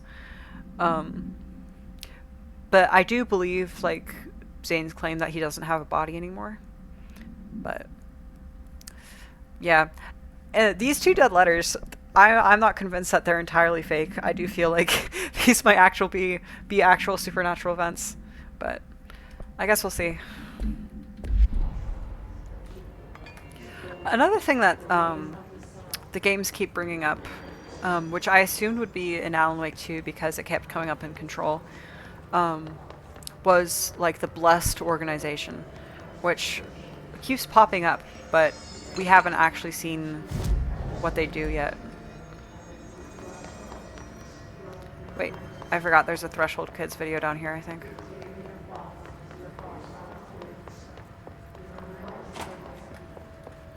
And more notes.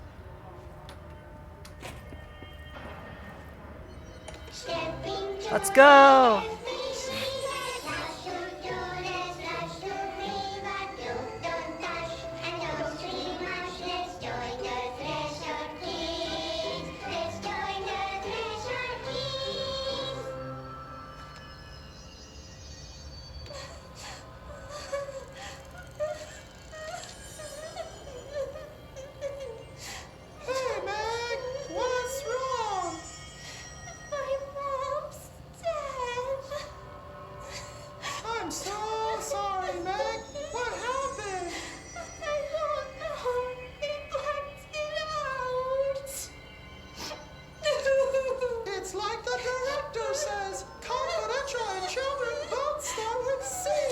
Jesus Christ.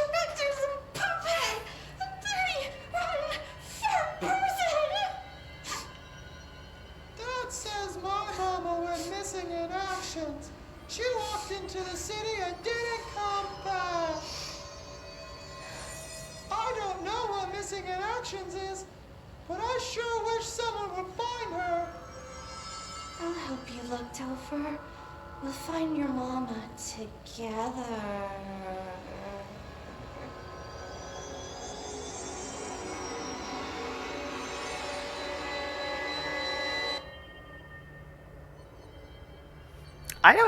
I didn't remember that Threshold Kids episode at all.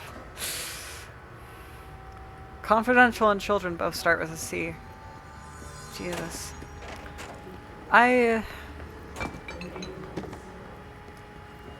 Man.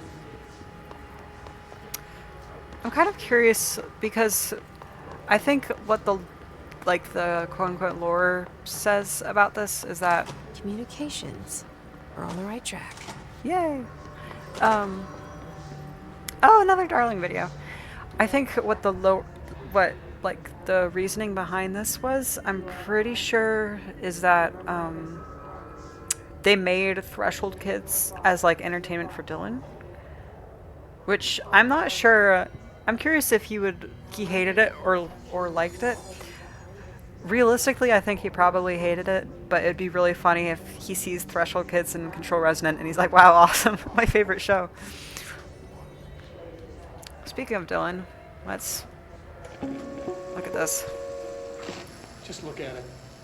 8 inches wide and capable of storing a whopping 80 kilobytes. Stolen by our friends at the CIA, the disk held the launch codes to Soviet nukes. This is not the disk, of course, but one exactly like it. A perfect fusion of concepts vibrating in the Cold War era collective unconscious. A receptacle. It is a receptacle for dangerous energies to hone in on. And they did. We don't have the details, but when things started flying around the disk, it was transferred to us. It's an object of power. OOP. Oops. Oh, and it can launch things telekinetically through the air.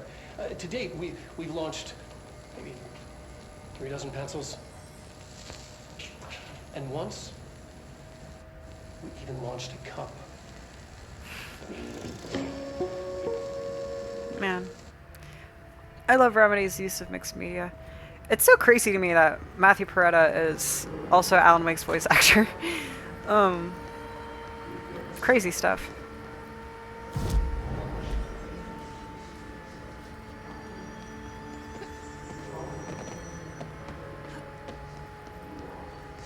I didn't know she could do this. Okay.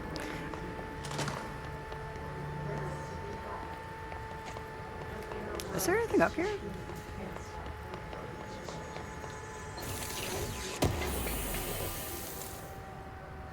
Oh, there's internet usage rules. Well, maybe I can use that later when I have a gun that can zoom in.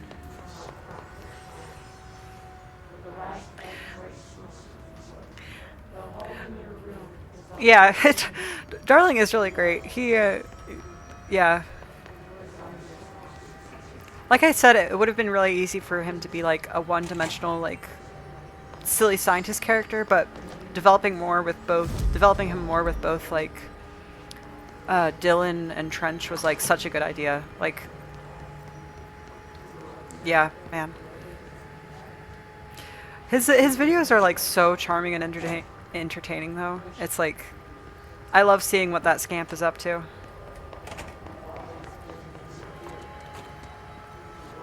It's also such a nice contrast from Trench, because Trench is in hell like 24/7, and then Darling like absolutely loves his job so much. Oh. Is he dead? God damn. Oh.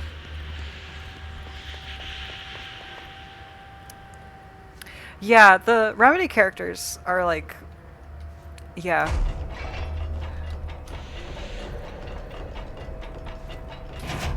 Like, they're obviously inspired by tropes in like a lot of like their genre work, but they never just leave it at that with either their characters or with their settings, and the way that they elaborate on them is so good. Yeah, I can't believe this guy is just dead. I guess you can die from like a tube getting hit in your head, but what a way to go. That's so sad. I feel bad for laughing. Object of power. Like the hiss of latched on. We need to cleanse it. Here we go! I'm so excited to chuck things at people's heads.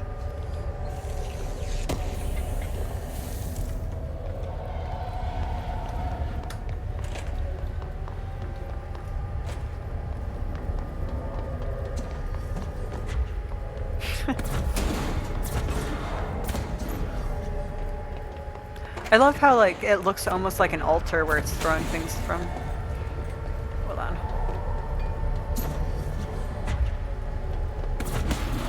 I also love how like objects of power are utilized in just like as like just power-ups. Like the cycle of like visiting the astral plane after you cleanse an object, and also getting to see exactly what it does just before you get there. It's so cool. Come on.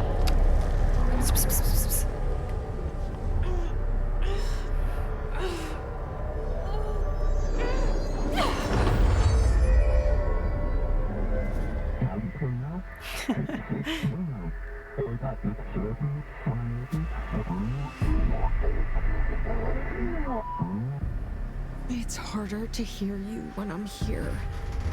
It's like the channel's been changed. The board's in charge here.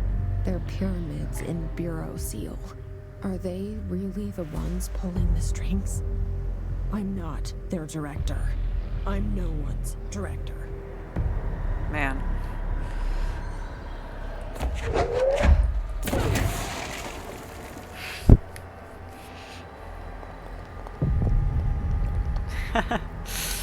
So I'm gonna take a picture here. Damn.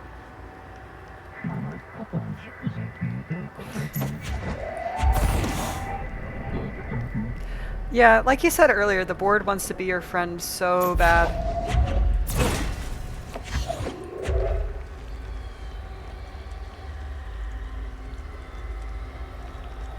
If they weren't like... It still is a little funny how badly they want to be your friend, but it would be even funnier. Maybe it'd actually be less funny if they weren't like so scary and just like probably lacking morals. I don't know what's up with them. Ability / gift / burden.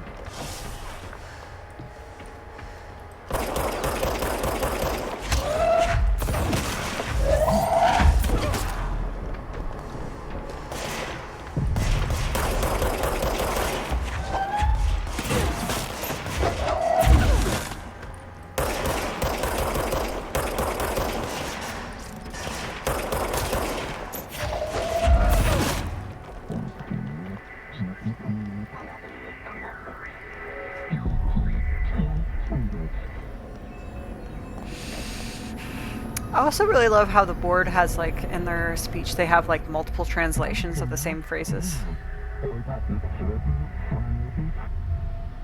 Game is really good. There you are. You were gone. Cut off. I got it. Just like you wanted, right? This will help me fight the hiss.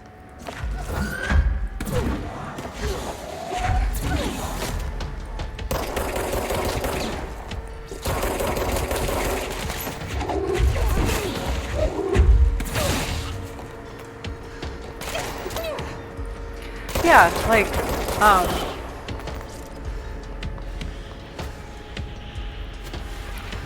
translation, just like normal translation, is really interesting to me. In like how you can hide, like, not hide, but express meaning through how exactly you phrase something. And I think like an extraplanar entity is such as like the board, especially one where it's interested in like attuning itself to what humans recognize as powerful. They try to make sure that all of exactly what they intend like comes across, so they state everything they mean instead of just utilizing one word. It's very cool.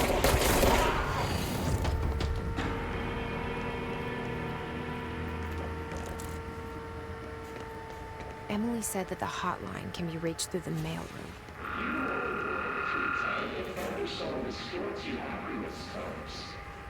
That kind of sounded like Darling for a second.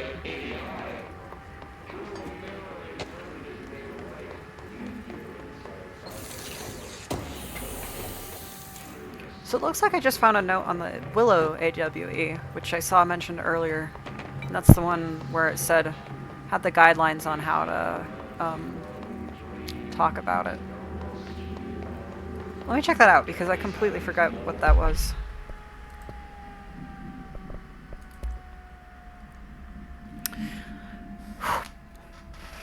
Okay. Re-information campaign summary of Willow AWE. National news sites have begun publishing the story of the polar bear attack on the Alaskan town. You all know I don't like to boast, but claiming the family was killed by migrating polar bears desperate for food because their ecosystem is being ruined by global warming was a stroke of genius. Sorry, excuse me. Using current ecological concerns make the public much less likely to Redacted. So, another AWE behind us, and the public is none the wiser. Well done, everyone. It was a strong campaign and perfectly executed. This doesn't mean we can stop monitoring for any off-message opinions, but it's looking like we're in the clear. Tomasi out. This guy sounds like he was a bit of a jerk. I also like the book club notes. Okay. Hello, avid readers. The Bureau Book Bunch will convene at the usual spot in the corner table of the cafeteria at 5 p.m. on Tuesday. Currently discussing Unless You by J.D. Brooks.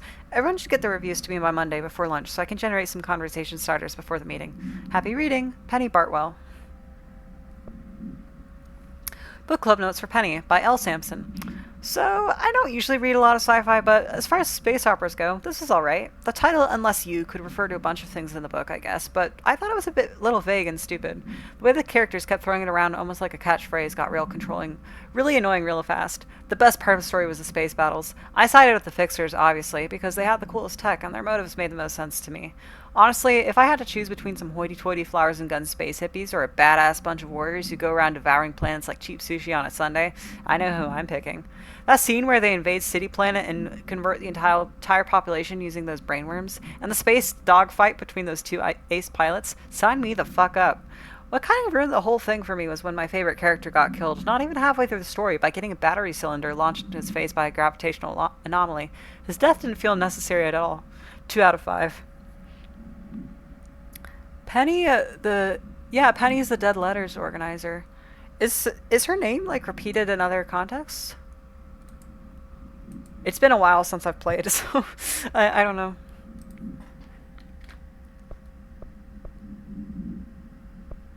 I wonder if the line about getting a battery cylinder launched into his face was a reference for the guy dying by the tubes. I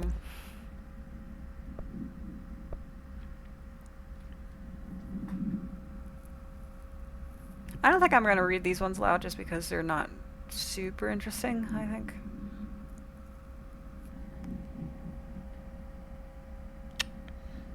Actually, I'm just going to read them because I'm reading them right now anyways. Never mind.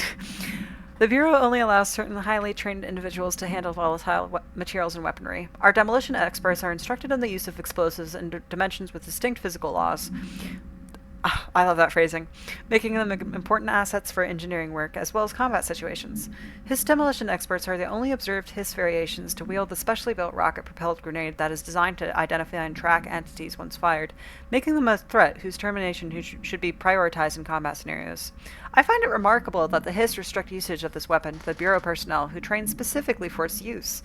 What does this tell us about its behavior? Can it not pass along new information to corrupted entities? Still too many unknowns. That's interesting. That's kind of like Alan Wake 1, where they kind of like repeat the last task that they did forever. The Rangers are the Bureau's well-trained and well-armed expeditionary forces.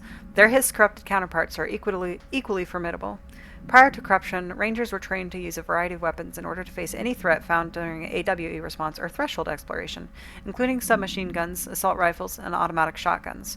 Hiss Rangers utilize these weapons as well as the advanced tactics taught by Bureau instructors. Some are additionally outfitted with Bureau-made body armor. Hiss Rangers have no observed paranatural abilities beyond some being protected by a shielding of dense Hiss resonance, capable of stopping bullets. Considering the advanced training the Hiss Rangers are capable of applying to their situation, is it feasible to consider that the human mind still remains intact to some degree? Or is the Hiss able to tap into this combat training and utilize it? Further observation is required. I feel like I'm stumbling over my words a bit. Floppy disk. Oops 5KE. There's not that many objects of power. I guess they only started classifying them in like the mid-1960s when they moved in. Must be contained in a cell with no other loose material. The object is an 8-inch diskette containing Soviet-era nuclear launch codes. When bound, the object allows para-utilitarians to telekinetically lift material and throw it a short distance. The object is currently bound to someone for research purposes. Stolen from a Soviet military base by agents with the CIA, the diskette contains the launch code to nuclear missiles, believed to be reserved for use against probably the United States. After being returned to America, the diskette began throwing computational hardware at members of the decoding team. An informant in the CIA tipped the Bureau off, and it was requisitioned by agents the next day. Interesting that, I guess, like, they took over the case from the FBI in Alan Wake 2, but I think it's interesting that they have informants within the CIA and FBI. Oh.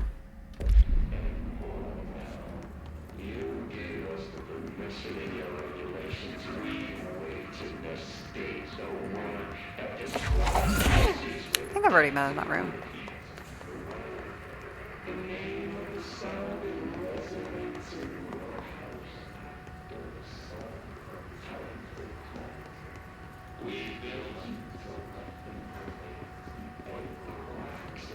Okay, I need a key card to get in the mailroom. Locked. Maybe there's a key nearby. Oh, there it is. This must open the door. Poor guy.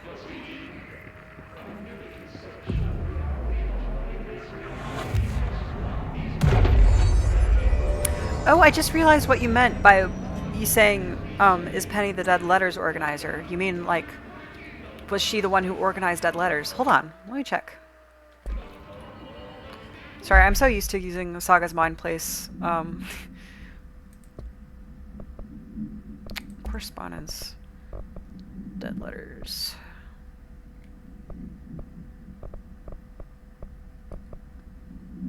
Yeah, Penny was the one who arranged Dead Letters.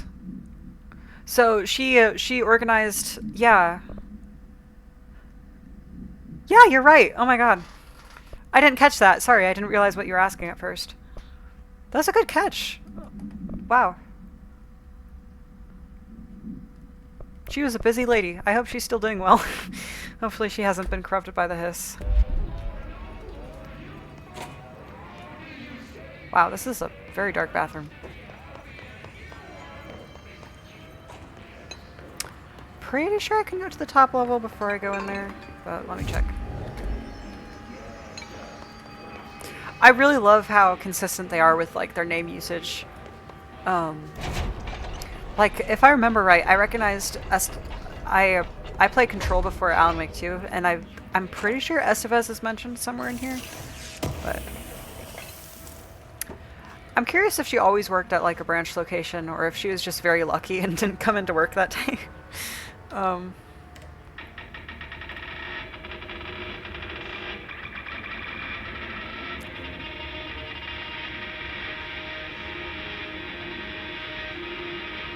Huh. Yeah, Estevez is the best. I love her so much.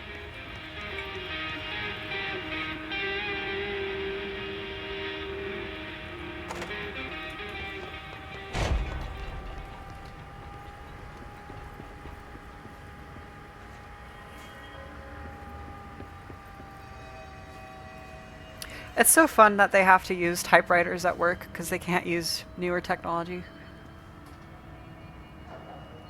Okay, it doesn't look exactly like Alan's typewriter. I'm like leaning into my monitor to see if I can pick up details.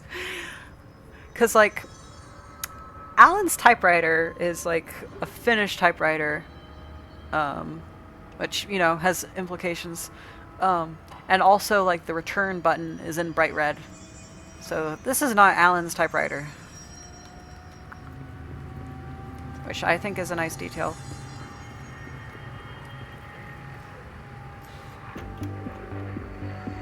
You're listening to America Overnight, mystifying the airwaves for more than 29 years. Thank you for staying up with us. Ghosts. We've had many colleagues over the years tell us of hauntings, voices, and other phantasmagorical phenomena. Today, friend of the show, Dr. Quincy Reagan, tells his story. Quincy. Thanks. This is something I experienced recently while staying at the Chili Pines Motel in Macon for last year's SuspiciaCon. I was in room 47. The night manager, an avid listener of the program, insisted I take this particular room. Now, the manager explained that years back, the body of a man was discovered under the bed. Inside that wooden border that motel beds tend to have. The body had been there a week, he said. Guests had stayed there, sleeping with the corpse a foot below him. They only found the body when housekeepers complained about the smell. Damn. Hauntings have been reported in room 47 ever since. I happily took the room. I fell asleep pretty quick, checking under the bed first, of course. No ghosts visited me, no chilly spots or flickering lights. But when I woke up, I found myself under the bed. That's so awesome. It was dark and stiflingly hot. Luckily, I was able to push the mattress off and crawl out before I suffocated. The night manager was kind enough to find me another room. Damn. There you have it, listeners. What we call ghosts take many forms. Quincy was brave enough to tell his story, and I encourage you to keep calling and writing whenever you encounter something strange, something you can't explain. Maybe you're seeing colors that we have no name for. Maybe your toaster is possessed. Remember, dear listeners, when no one else believes you, we do. America Overnight, we'll be right back. I love all the shows they have. It's so good. Oh, dang it.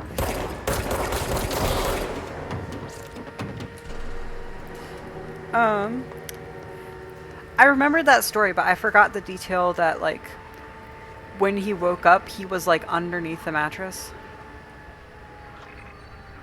I now have 2 clearance cards. Is there a shortcut?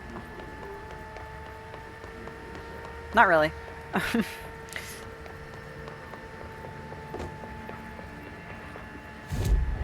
me check my loadout real quick. Ah.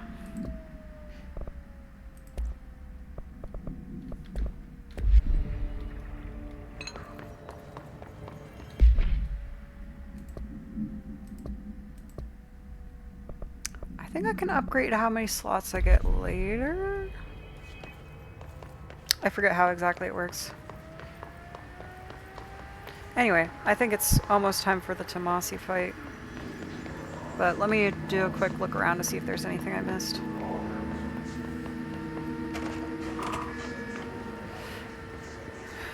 Well, that's mold, so I don't think I can go in there much for now. I think you were probably intended to find, like, Underhill and the whole mold section, like, later on in the game. But I first got down there through, like, just, like, jumping down bits of the elevator, which I don't think you were supposed to do.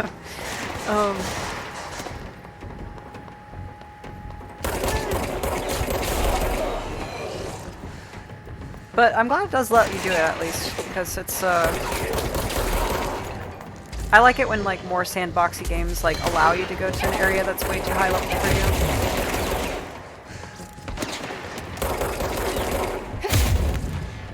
Oh right, I have launch now, forgot.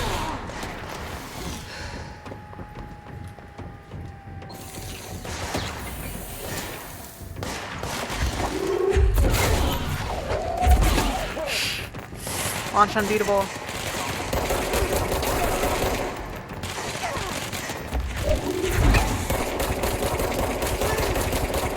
Coleman.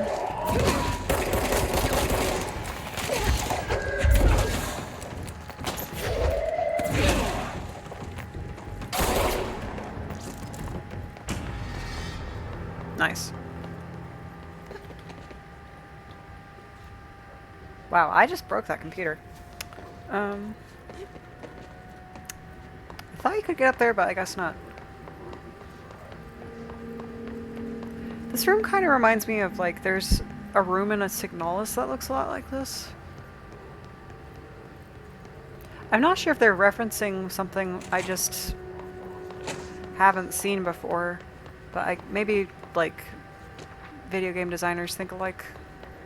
I don't know. Okay. I'm gonna save one last time, take a look over the notes once more, and then Tomasi fight.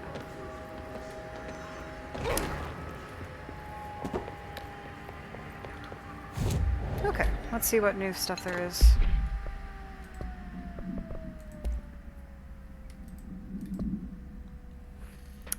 Oh, this is a Marshall letter. Pay attention, Alberto. This is the last time I'm explaining this. Internal lockdowns are manually triggered events that lock one or all of the sectors by restricting use of the sector elevator, effectively locking staff in their sector until the emergency is handled. They can only be lifted via the directorial override and maintenance once the director is satisfied that the situation is under control. External lockdowns are a bigger deal. Nothing in or out of the whole building. It's only triggered by a code red containment breach based on some complicated system that security and research slapped together. Can only be lifted once A, the threat has been neutralized, and B, a high clearance individual gives the system the all clear. This process is not the same as the directorial override, so stop saying so in documentation. I know it's confusing as hell. I've told Darling 100 times to change it, but they're adamant it stays the way it is. Did she just they them Darling? That's probably not what she meant.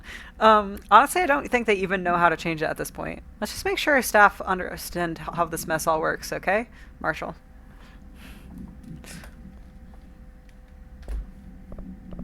Does Darling use he, they? Probably not. It's a possibility. System security evaluation. Confirmed data breach. Last month, our on-site server experienced an intrusion by unauthorized users. After a thorough investigation, it was confirmed that the users only accessed a video file, which contained portions of various Dr. Darling presentations. Investigators were able to track the users through their IP addresses. The following are the confirmed identities of these users. Oh, these are the devs. He, they, Darling could change everything. Exactly.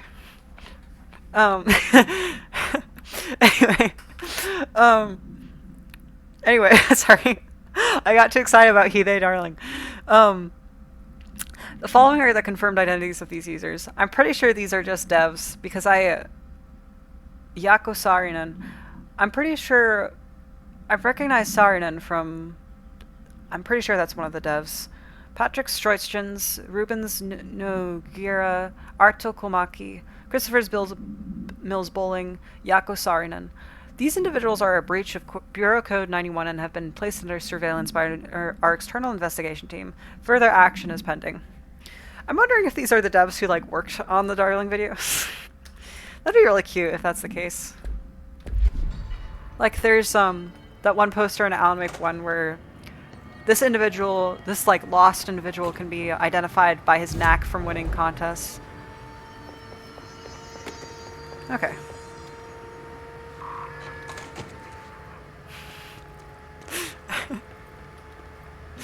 Sorry, I keep thinking about he, they, Darling. It's on my mind.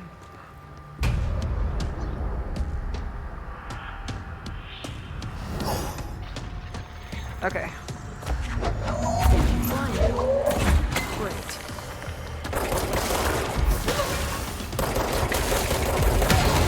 Goddamn.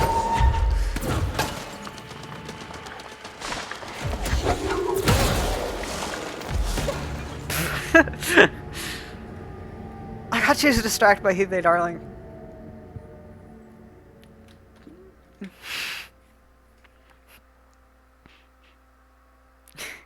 I can't do an impression of Zane's voice, but I'd love to be like...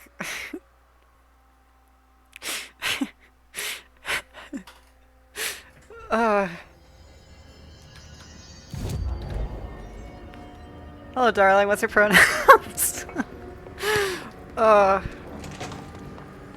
Okay.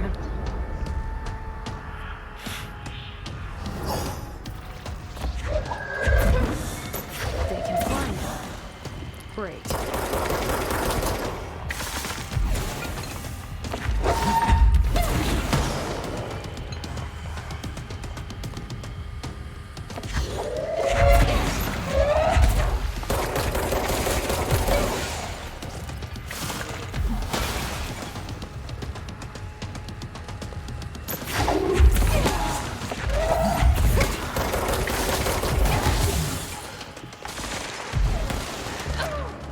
Dang. I think I need to get a higher vantage point. 3 times the charm? Maybe?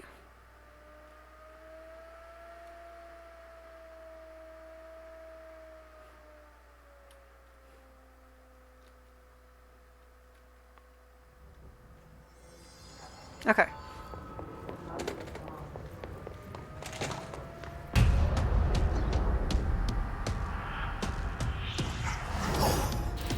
Okay. They can fly now. Great.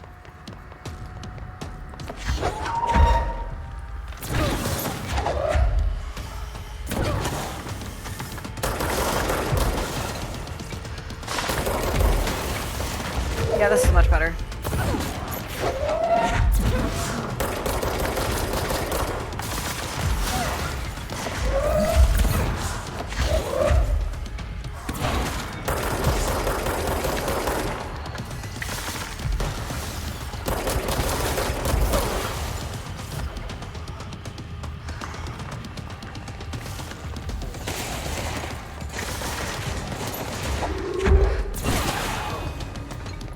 It's nice that they have like guys down here so you can recharge your health a little bit.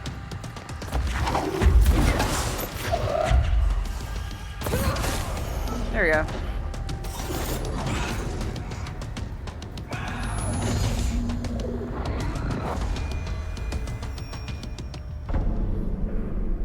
I have a feeling he'll be back.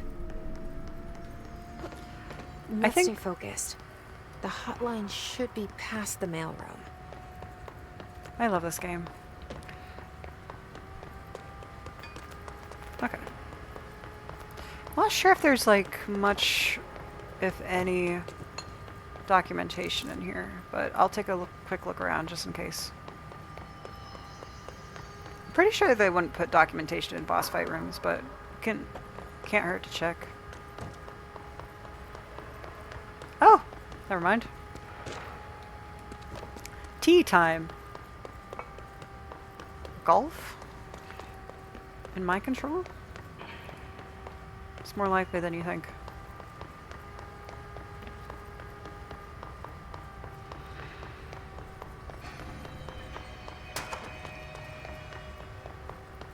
This game is so great. I keep saying that, but this game is so great. Like, just like, I'm already having fun with just with launch, but just like, I'm thinking in my mind, oh man, I can't wait to levitate.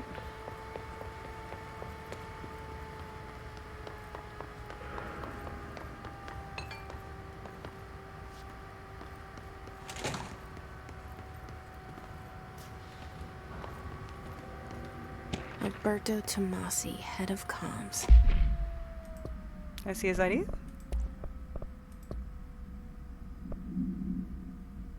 Dang. He didn't have his ID for super long. I don't know the exact date when Control came out, but it was sometime in 2019, so it looks like it was like just about to expire. Dang. His elevated agents display abilities similar to telekinetic competencies observed in Bureau para-utilitarians. Some prefer to charge their targets while others launch objects at them. Telekinetic attacks have been ineffective against his elevated due to their own talent in the area. They do not use any weaponry except their own paranatural capabilities. Some his elevated have been seen levitating while strapped into chairs. This is likely the result of individuals being corrupted while undergoing cognitive recording and parapsychology. How are they able to use paranatural abilities? It's possible that these individuals were bound to objects of power prior to corruption. It's also worth considering that the Hiss resonance can identify and express latent paranatural ability in the individuals it corrupts. Yeah, getting the ability to get multiple objects like felt incredible. I don't know why I put off the upgrade until like very far into it, which I think was a mistake because it's so much fun. I also think it's interesting, like, I don't think we encounter any other, like, uncorrupted para-utilitarians through, like, all of Control.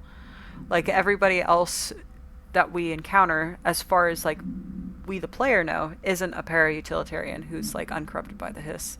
Which I think is really interesting.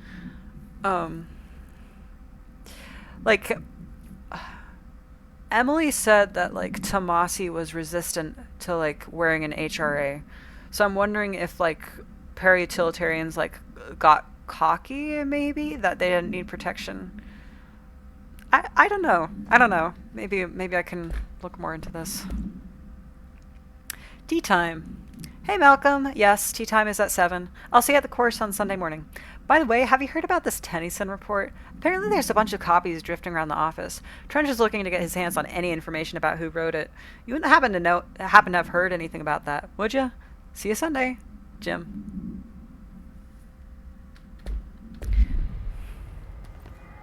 The hiss got him. All right, take this down. The situation in Cuba has been evaluated by the relevant authorities. The mysterious illness affecting the staff at the U.S. Embassy in Havana was caused by sonic weaponry in the hands of a foreign power. Numerous personnel have damage to the inner ear, but most are expected to make a full recovery.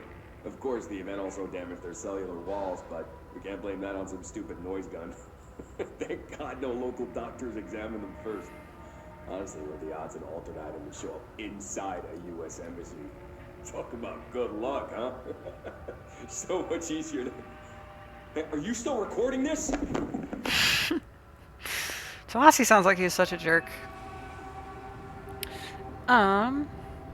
So, executive, research, containment, maintenance. What's that? Is that investigations? Huh. I'm trying... Sorry, memory's escaping me. 'Cause, like... I'm pretty sure those are the 4 main ones. So, maybe the censored one is investigations. Which I know, like, is deliberately underfunded.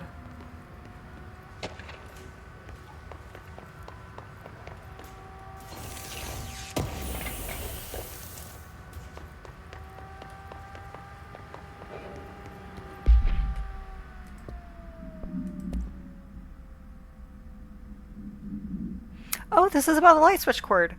Butte, AWE-17. A spate of disappearances was traced to a home in the city of Butte, where Bureau agents discovered a translocative light switch cord. Bureau agents arrived at the home of a local celebrity, which had been connected to a total of something disappearances in the area. Agents found no one inside. While searching a closet, an agent pulled the light switch cord and disappeared from view. Another agent was selected to pull the cord in order to replicate the event. He disappeared as well. Both agents were discovered at the oldest house a few days later, found in a sealed room by rangers exploring a new area of the house. The light switch cord in the Butte's home closet disappeared during this incident. Interesting. I think I remember that, but I forget they showed up in an area that... The hotline can't be far now. That, like, just like an entirely new sealed room. Time to answer the phone. Yeah. I love the stupid big text.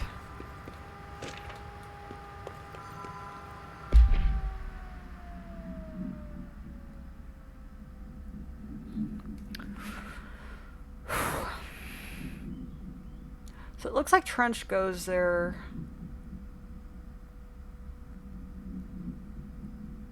like about once a week. Interesting that it mentions custodians. I guess like janitor is maybe like a different title than custodian.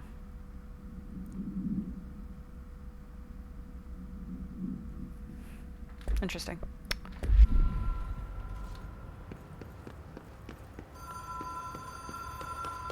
The Ocean View Motel and Casino. Dream Logic. The light switch cord. Let's go. Black Pyramid. Hotline is designated for director use only. Disregard of this policy may result in fatal psychic trauma.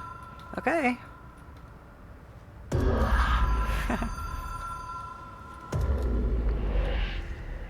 Whoa. Have we been here before? Mm-mm. No. I've stayed at a lot of roadside motels across the country. On the road, on the run, under the radar. This feels like all of them, like something recognized from a dream. I want to, like, hit my hands on this door.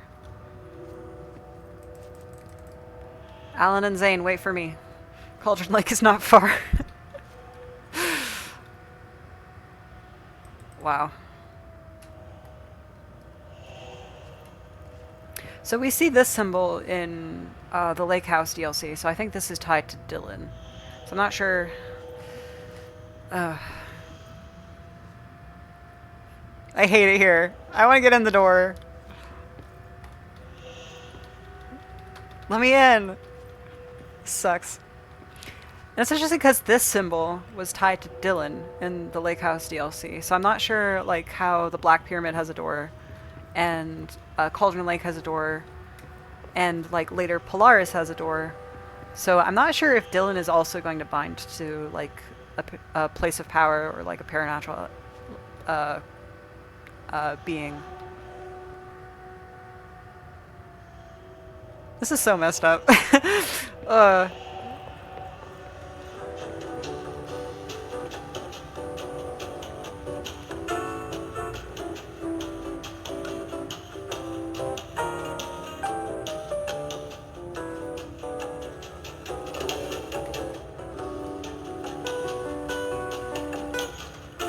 Hello? Anyone here?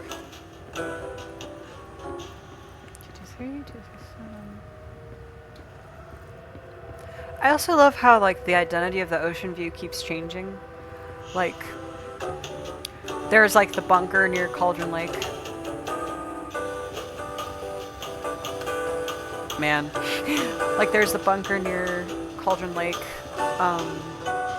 Then there's the Ocean View Motel and Casino. And then there's the Ocean View Hotel and Spa. Man. Okay. So I'm pretty sure I remember how this works. You have to solve a small puzzle. I forget what the puzzle is in this case.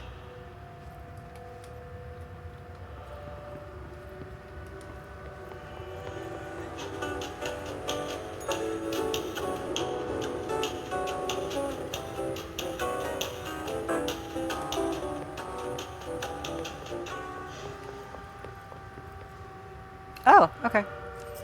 Key has a black pyramid on it.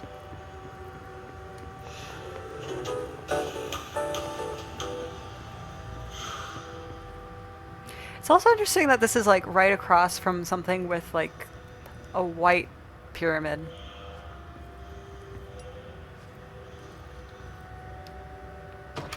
Wonder what that could mean.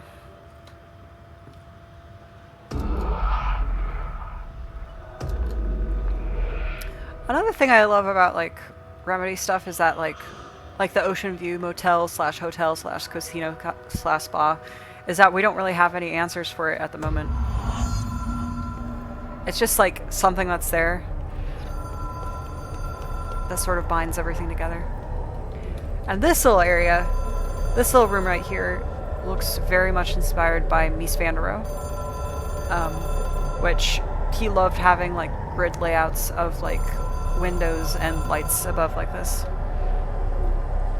And I've heard people say that this map, this like little maze here, was inspired by Frank Lloyd Wright, which maybe, but I think it's just, it looks more like the cover of House of Leaves than anything else.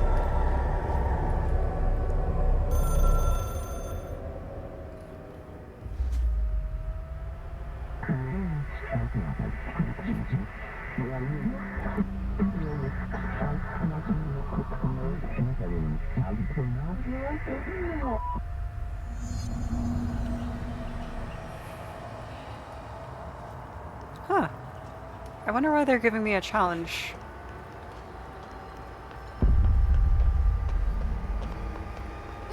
Oh, these things. Forgot about them.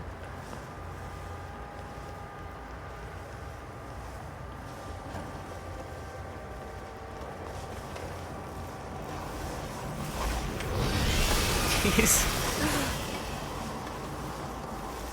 I thought these guys, I thought the first time that you see them is in research. I didn't realize that they appear this soon.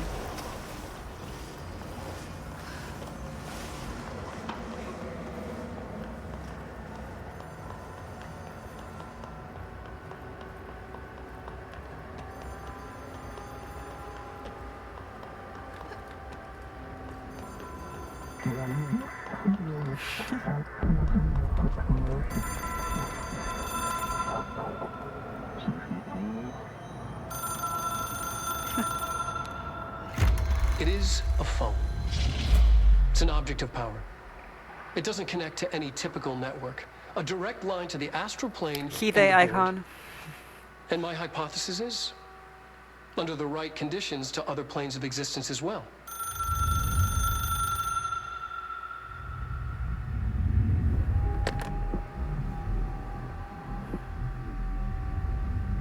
A director needs a team. My management team.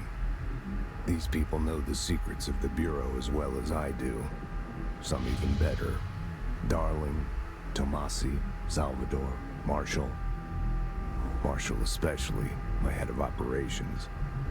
She sees right through me. She knows I don't like relying on people. The only person you should fail is yourself. But things change when you become director.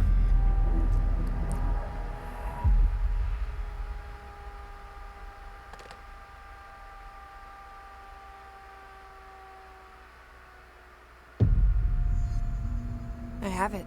The hotline. I can reach Trench. Well, listen to him. He feels more like an echo. An echo with important info. I need to get back to Emily.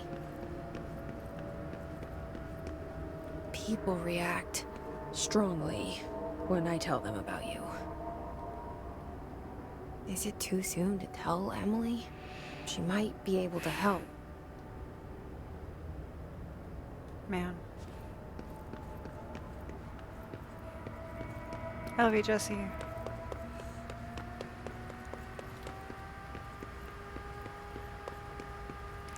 It's like, I don't know.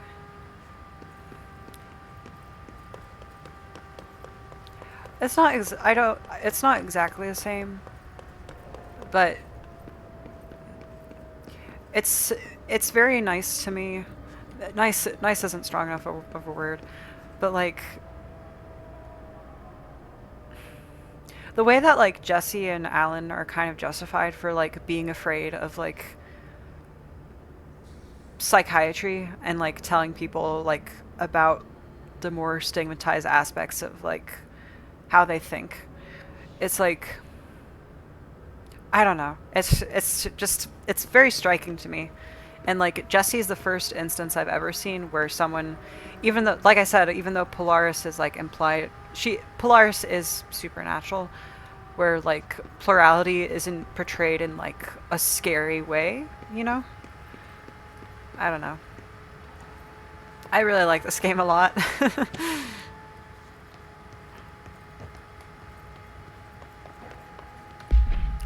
I have so many instances of Trench wanting to talk at me, but let's read some case files.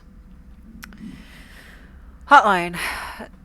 OPUE. Object should be inaccessible for use except to the director. Object is a 1960s era red big leg telephone. The rotary dial has been replaced by a black knob of unknown purpose. The object allows the director to communicate with the board. If used by anyone other than the director, the object will cause lethal psychic damage. The object is correctly bound to Director Trench. The object spontaneously manifested in the director's office, placed on the desk. Director Northmore was the first known Bureau agent to use it. A battery of tests was run on the object, but its origin remains unknown.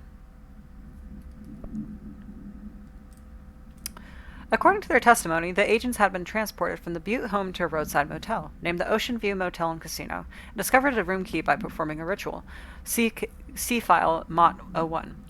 The key opened a door marked with an inverted black pyramid, which they only learned after a lengthy period of trial and error. After pulling another motel cord found inside this room, they were transported to the oldest house. The disappearances of the home's owner and other locals of Butte have been attributed to the light switch cord. The Ocean View Motel is now known to have many doors and pathways. Since the occurrence, identical light switch cords to the one found in the Butte home have been appearing throughout the oldest house. At the time of writing, blank light cords have been found in the oldest house, located in the classified sectors. I'm not sure why they would have to blank out the sectors, because if you're reading this, like, you'd already be working for the Bureau. These all access the Ocean View Motel, though how exactly this link operates is unknown, but initial hypotheses center on the Butte AWE.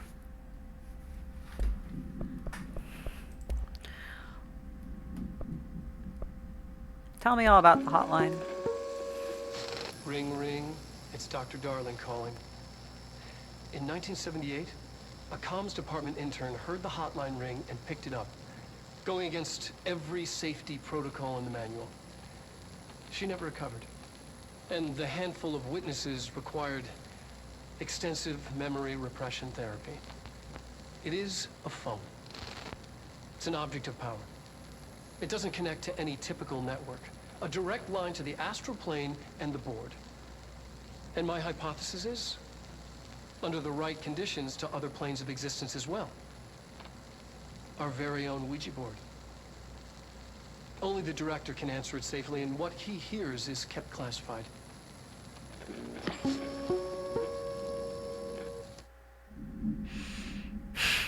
Man.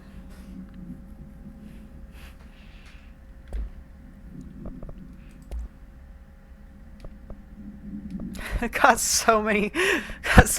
Maybe I won't do this all at once, because this is like a lot to go through. Maybe I'll just start with the board for now.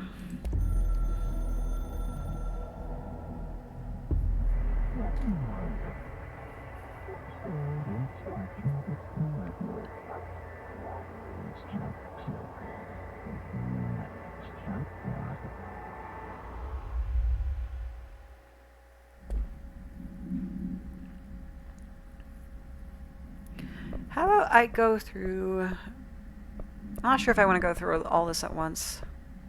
But maybe I can go through these as I clear stuff out.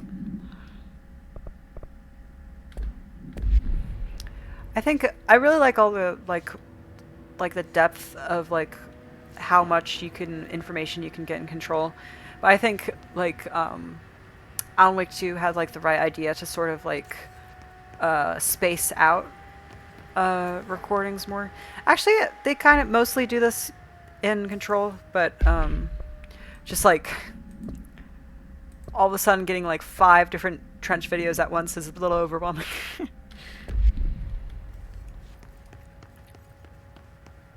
It's a nice touch that like the hotline goes right back to the director's.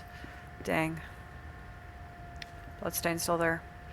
I didn't remember if like they didn't clear away his body or not as you go through the chapters, and I don't want to say anything for certain, but I'm pretty sure that they don't clean up the bloodstain until like the end of the base game. But I don't want to say that for certain because I'm not entirely sure.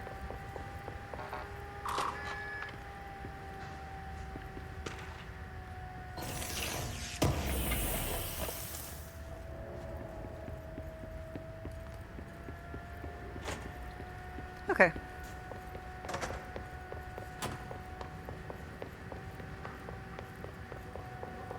I'm gonna see if there's any new doors I can unlock in here. I don't think so, but it's worth a shot.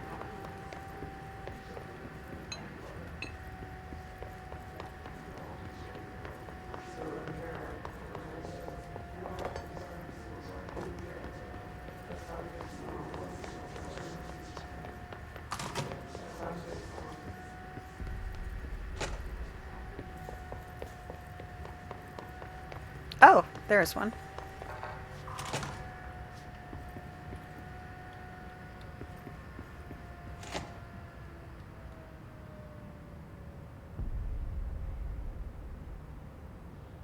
Aw, that's cute.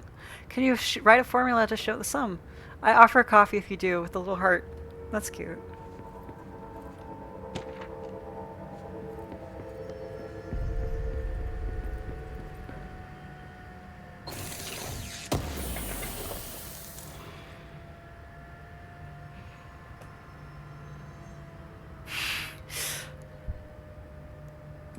little sign that says don't bring dogs into the office. Aw. I feel like that would also be spell disaster really easily to bring a dog in. Like something bad would happen just like day one.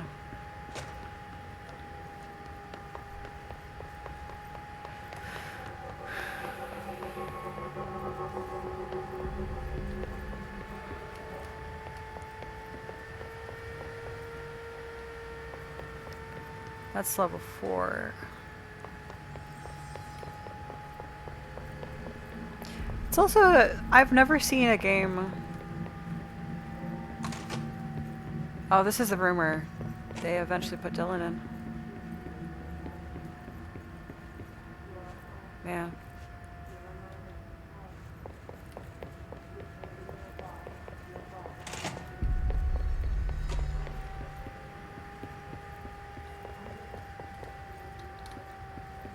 So much fun just to run around in this game.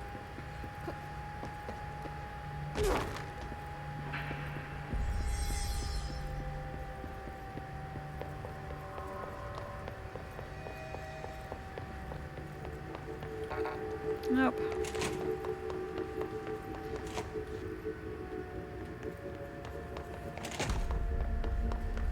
Okay. I do like how this is like kind of, this game is kind of like a Metroidvania. Which I guess kind of applies to Alan Wake 2 as well, but I really like how you access like a lot of new areas as you go back through. And it's very easy to get back because Jesse is the fastest runner in the world. Unlike certain delicate authors. Oh, I missed that.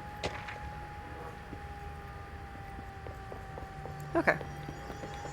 I'll do some light reading before I talk to Emily again.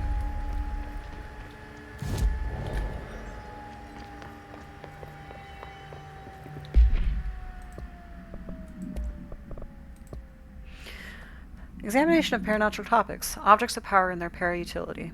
Objects of power are unique in their capacity to grant certain individuals paranatural abilities. We call these individuals para-utilitarians. The potency of these abilities depends on the para-utilitarian.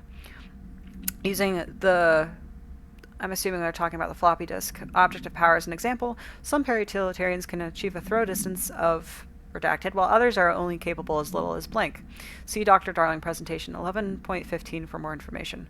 What exactly determines an individual's paranatural competence is unknown, but it's largely to believe that something exists within the body, and that, like all muscles, it can be exercised. To continue my analysis, I've officially requested access to the Northmore records, considering he's one of the most accomplished para-utilitarians the Bureau has ever seen. Dr. Darling is still considering this request. Interesting. So Emily wrote this, actually by Dr. Darling's orders, which is interesting. I remember... Ugh. Jesse, I really like Emily, and Jesse looks at her with like a lot of love. Love wins. I didn't mean to say that dismissively, but their relationship is very cute. But like there are some red flags that Emily occasionally raises, which of course like all the heads of the house have like a lot of red flags, but I remember one part later in the game, Emily was like, why couldn't we have like weaponized this? It's like, please stay normal for a Control resident. I really like you, Emily. Please remain a good person.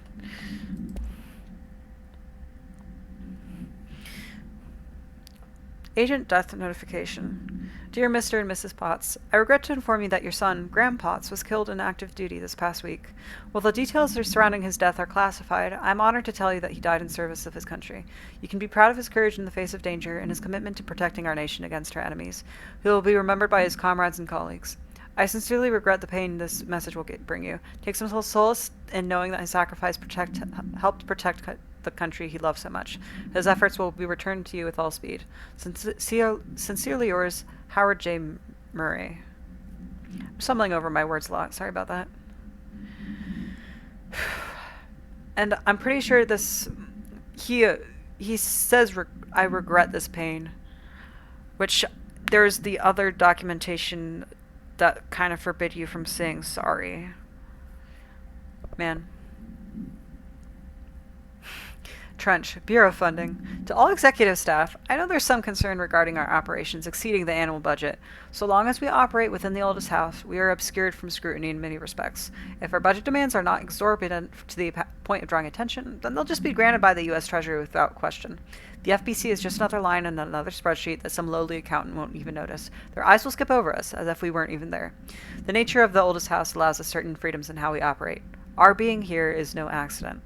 Regards, Zachariah Trench, Director of the Federal Bureau of Control. To completely change the mood, shifted bathroom complaint. Listen, I know you can't control building shifts, but the executive level restroom has been missing for weeks now. I worked my ass off in the Islamabad station for 3 years. I've earned the right to a nice workplace shitter. If you can't bring it back, at least find out where it went. Roger, you guys. Okay, let's chat with Emily. Jesse, did you get the hotline? I mean, how is it out there? The comms, the hiss? Sorry. It's okay. I'm glad. Emily? Let's talk. Of course. I like Emily so much. Please don't be evil. I got the hotline. I can make out what Trench is saying now. Incredible. What did he say? He talked about his management team. People who knew the Bureau's secrets. Your boss, Darling. Tomasi, but he's gone. He's gone. Salvador? He's the head of security. And Marshall? Helen Marshall is head of operations. She's tough, ex-CIA. She took her Rangers and went to the research sector to secure the HRA production. She hasn't come back. Someone who could help us. The other sectors. How do I get there? It's impossible because of the internal lockdown. You can perform a directorial override to lift it, but that can only be done in the maintenance sector. Normally, you take the sector elevator down there. It connects all the sectors, but it won't work while the lockdown is in effect. We already got past one lockdown. Maybe I can find a way. Jesse, look, with no prep, no training, in this extreme situation, you are doing phenomenally well. And all that and the hiss can't seem to affect you. I mean, I would love to run some tests on you. If you agree, that is. We could find out something that would help us. Tests? I don't know. She might find out about you. But I wouldn't mind understanding more myself. Okay. If you think it will help. Great. I'll check the internal documentation for any lockdown bypasses. We need to get these sectors open to locate Darling and Marshall. And I'll look for a way inside the maintenance sector. The sooner we find one, the sooner I reach this override. The structure.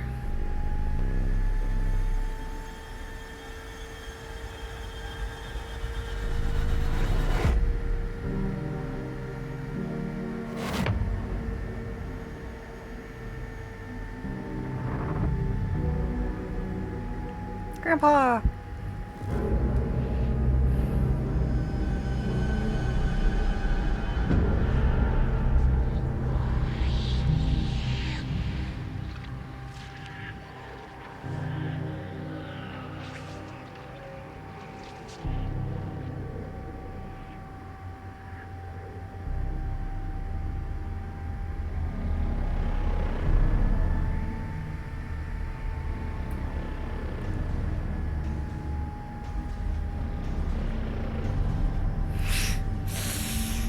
Ugh. The Northmar sarcophagus container room is like probably one of my favorite rooms in the game. Just like look at that.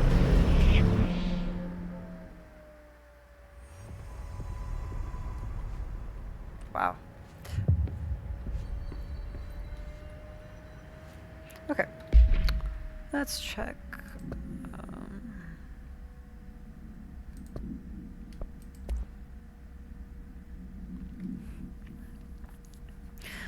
Actually, let's listen to the hotline for a little while.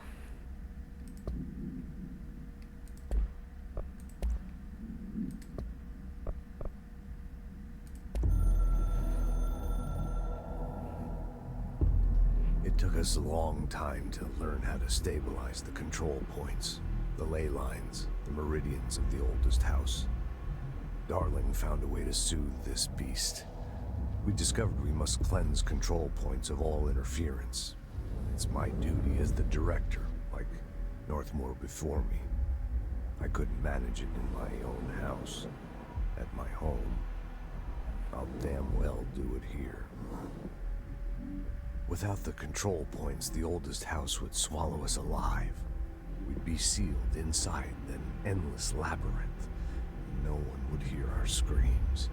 If an enemy ever managed to corrupt the control points, it'd be over fast, spreading like a cancer, leaping over the fire breaks like a crown of fire. They are the weak point. Darling's right about that. He's wrong about everything else. Dangerously wrong. Suspiciously wrong. Okay, man. Has he been compromised?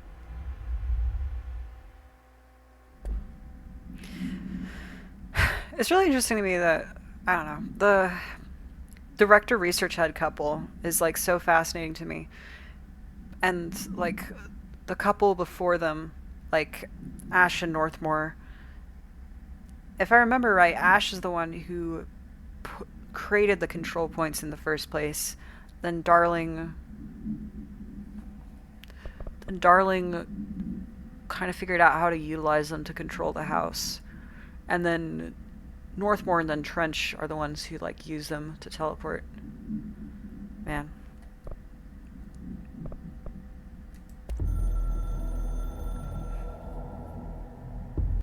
I can hear the hotline ringing in my dreams, constantly ringing.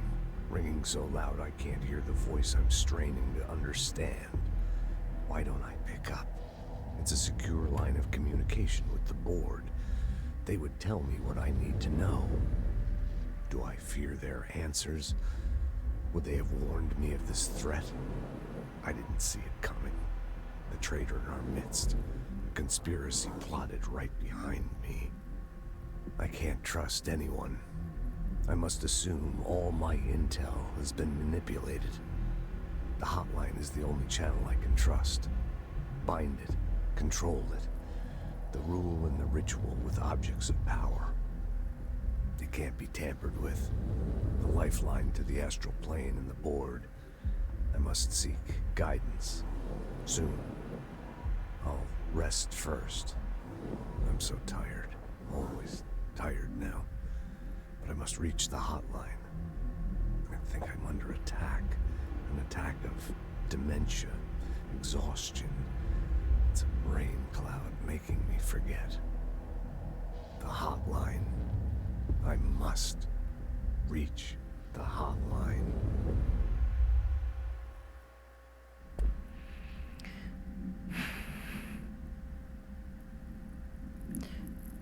What? I'll have to get further into this. I don't think Trench has dementia like he claims. But I don't know, the way that Remedy examines memory loss, it's obviously a much bigger focus in Alan Wake, but it's just like losing your memories and sense of self and like way of navigating through the world. The way they approach it is like, so it is a scary subject matter, but the way they approach it is very, very dire and very scary. Okay, let's take a break to hear from the board.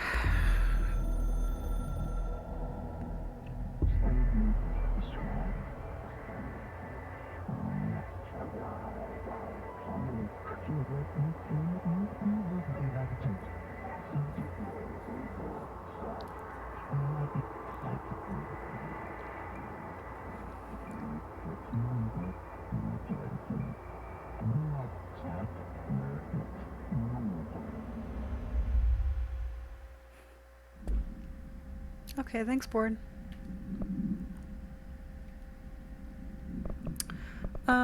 I think I'm gonna take a break from Trenches. I think it's good to get it in like little chunks. Oh, well, it's time to talk to Emily. Okay. Hi, Jesse.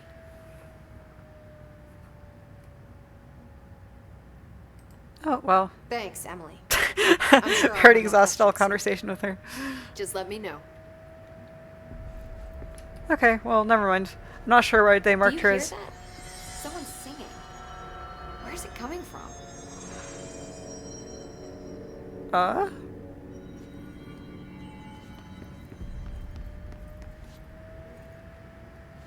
Is she talking about Ati?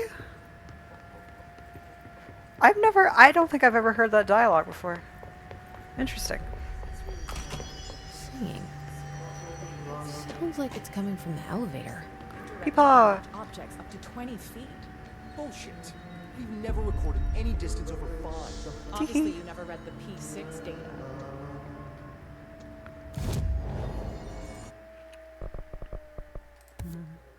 Yeah. More health. I'm gonna kind of opt for upgrading my launch, just because that's the best ability in the game. More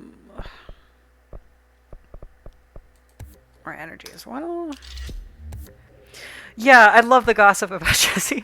It's so funny how they talk about her when she's like literally right there. Yep. Sorry, I just knocked something off my desk. That's fine.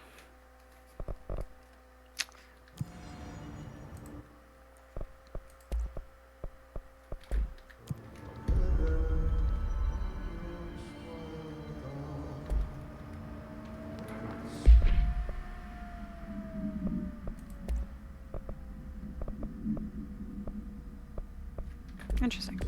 Okay. Time to follow the beautiful song of Grandpa. World, meet me in the maintenance. I love you, Grandpa.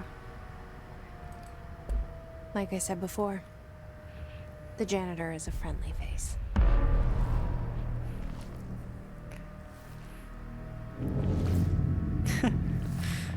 I like how they have a pony Walkman because they can't use Sony.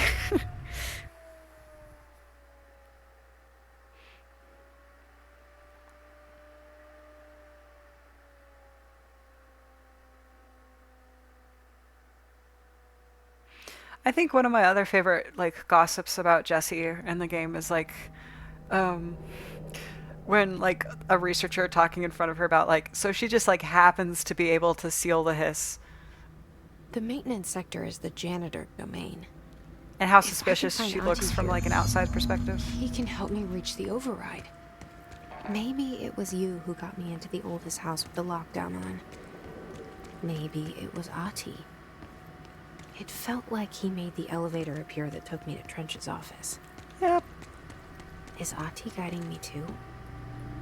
Yeah. Grandpa's helping you out.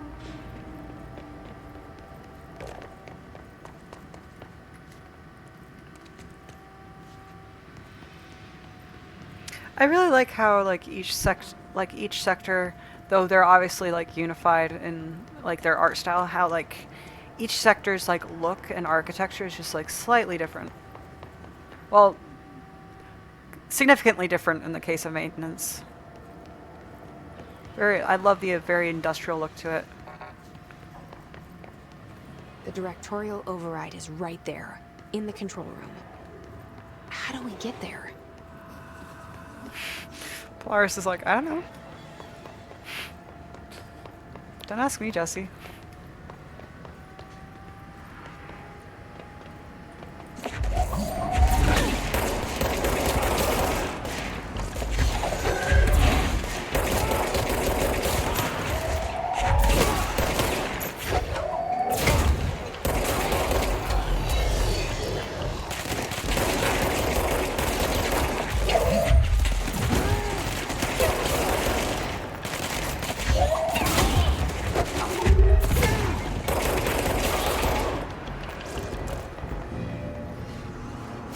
Let's go.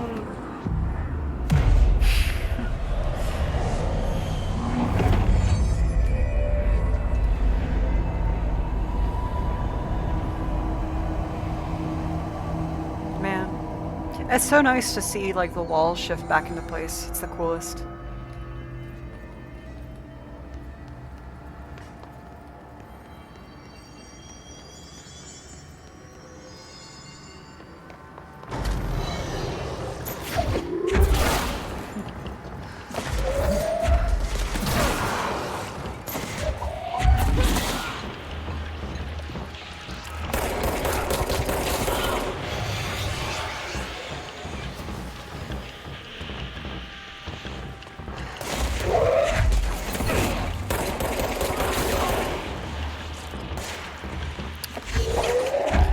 Jesse is like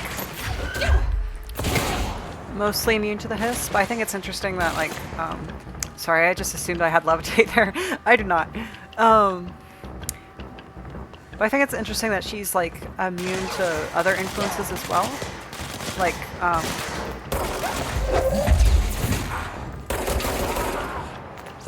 I keep getting ahead of myself. But I am replaying this after finishing the game, so I guess it's nice to examine it with both the context of the end and also the Alan Wake games. But I think it's interesting that how she's also immune to like other supernatural forces. Like, based on her being able to remember like Zane the Poet, she's immune to like memory edits as well. And I'm not sure if that's purely Polaris, like Polaris as a supernatural entity, or if like maybe not necessarily Polaris as a supernatural entity, but having like multiple like streams of consciousness like acts as a buffer for that in some way.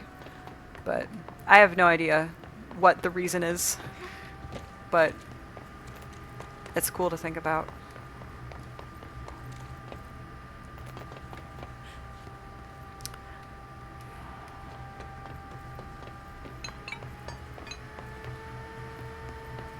What's down that way? I think that's a merry-go-round. Let's go check it out. Oh, there's another Threshold Kids. Hold on. Pause everything. We need to catch up on Threshold Kids.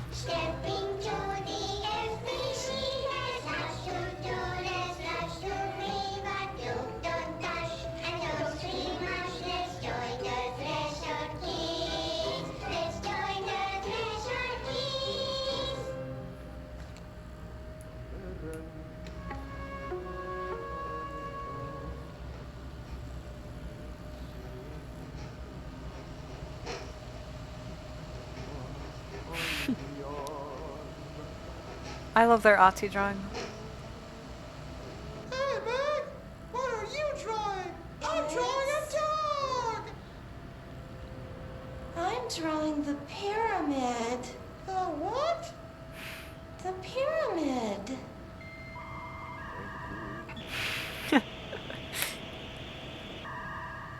What's a pyramid?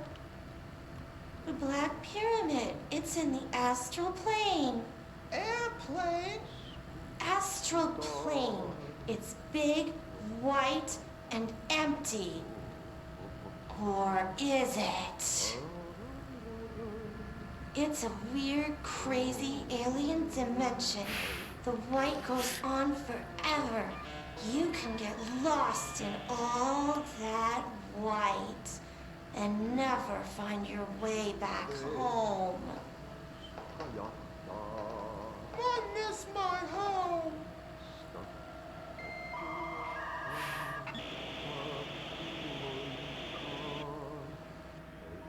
I wonder who at Remedy was like responsible for making that. Sorry, Grandpa, I'm ignoring your beautiful song to chase a merry-go-round thing. What?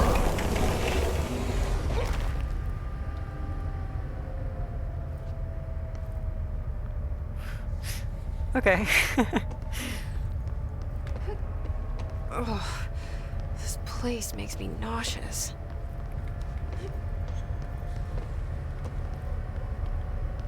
An object of power. I love this room. How do you think it got down here? Look how the walls are like breathing. That's so cool.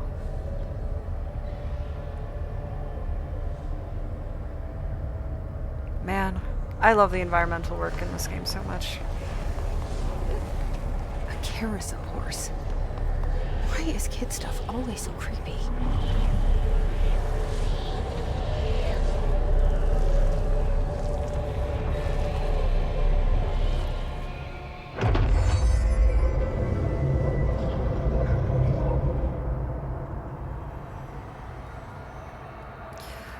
Man, it's crazy that like some objects of power like are just like completely optional to find.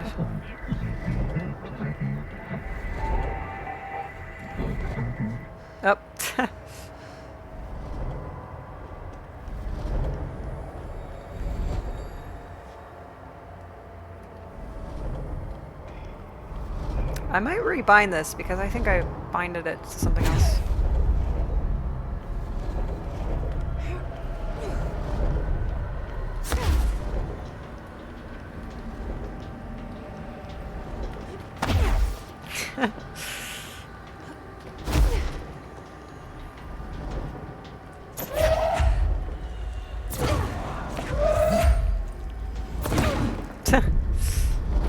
Yep.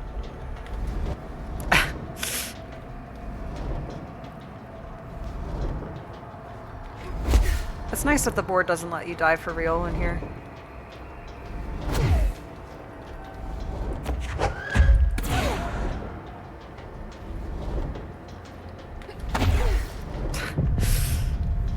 Why do I keep messing up the time here? Here we go.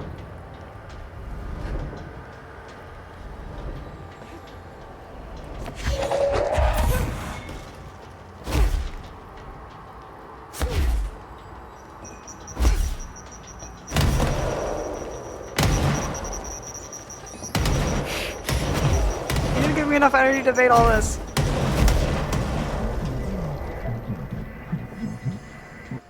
Oh. You and the horse are now friends for life. Let's see the hiss keep up with me now.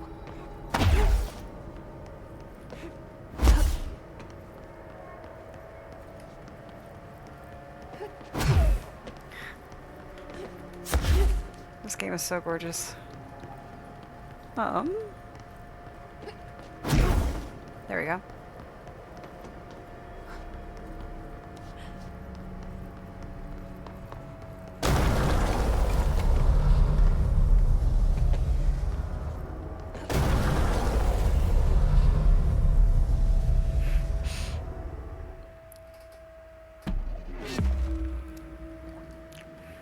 Yay!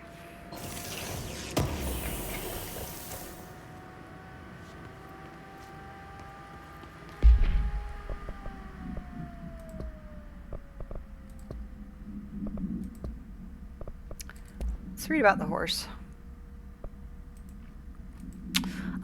Merry-go-round horse. Oop 16. Objects should be kept in a confined space when unbound. A fiberglass horse once used as a seat for a merry-go-round ride. The pole is still connected to the object. The object is capable of moving short distances at high speeds.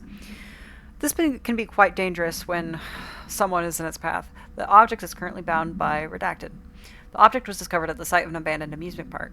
Local children reported that the rides would move on their own and that they would be chased out. When these rumors reached the Bureau, agents were dispatched to investigate. Three local children, I'm assuming, were found out at the scene. The object attacked an agent. Agents invoked Formula C5. They keep mentioning formulas to deal with these things, which I think is interesting. I keep saying interesting. I need to find a better word. Let's hear more from Trench.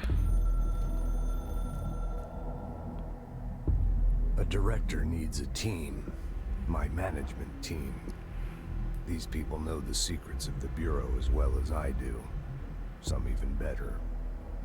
They have proven themselves. Darling, Tomasi, Salvador, Marshall. Marshall especially, my head of operations. Oh, did I already listen to this one? Maybe? Hold on. A director needs a team. My management team. These people know the secrets of the Bureau as well as I do. Some even better. They have proven themselves. Darling, Tomasi, Salvador, Marshall. Marshall especially, my head of operations. She sees right through me. She knows I don't like relying on people. The only person you should fail is yourself. So I followed my own orders. Northmore hated my guts for that. But things change when you become director. You suddenly see this dark void for the horror show it truly is, filled with screaming fear we pretend to control. Sand leaks through my fingers. The roses I pruned in the garden back when I still had a family, all dead. Heat escapes my body. My thoughts are scattered. The universe keeps expanding. I can't keep up with it alone. When I forget that, things go wrong. And my team has to pick up the pieces. Damage control. To help me get out of my mess.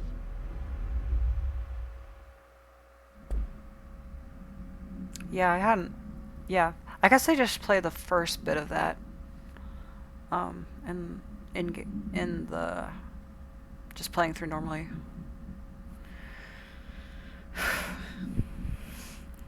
It's interesting because... I really need to find a better word than interesting. Like, Trench doesn't want to rely on anybody, but also you have to rely on people. That's just part of being alive. But part of that is because he's afraid to hurt people, like he accidentally like hurt his family. But see, the thing is that the management team is like now his new family, and he's in going to the other extreme of like not wanting to be close to anyone. It's just kind of exacerbating the problem. I don't know. Trench is a fascinating guy.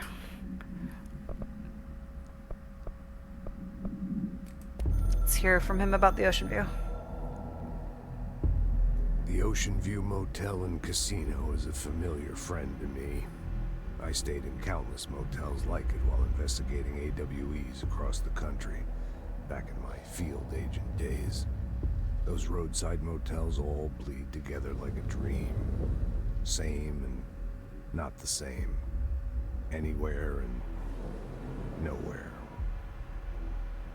The Ocean View operates on dream logic, and the light switch cord leaks out to be found in the most unexpected places, and sometimes successfully encouraged to appear and act as a convenient lock to keep out those not trained in dreamscape navigation. Even Bureau veterans can only find one key in the motel. The key that opens the door marked with the inverted black pyramid. The rest, the many other doors, are still mysteries to us. But we know... merely guests there. But we know where the spiral one leads to. Sometimes I need to visit, just to breathe easier for a while. It beats the numb, sterile apartment I spend my nights in, insulated from everything but myself. I guess that's where the whiskey comes in. Yeah, Trench.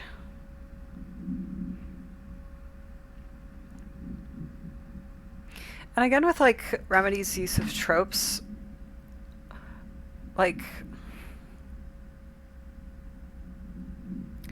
Trench could have easily been like, and I'm not saying this to diss on either, like, Max Payne or Casey, especially because I don't know anything about Max Payne, really, but, Trench could have been, like, another Casey or Max Payne-esque character, but how they sort of build onto him, though he is still obviously still in that sort of genre of guy, the way that they kind of build on him is really fascinating to me. Yeah. Man, I might do the next Trench one after like talking to Ahti a bit, just to move the story along a bit more.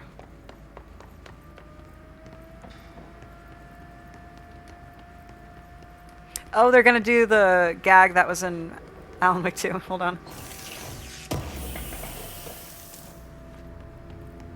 In their defense, it's a really good gag to have the poster just line up with him. Grandpa! Well done. You got the job. It's place for congratulations.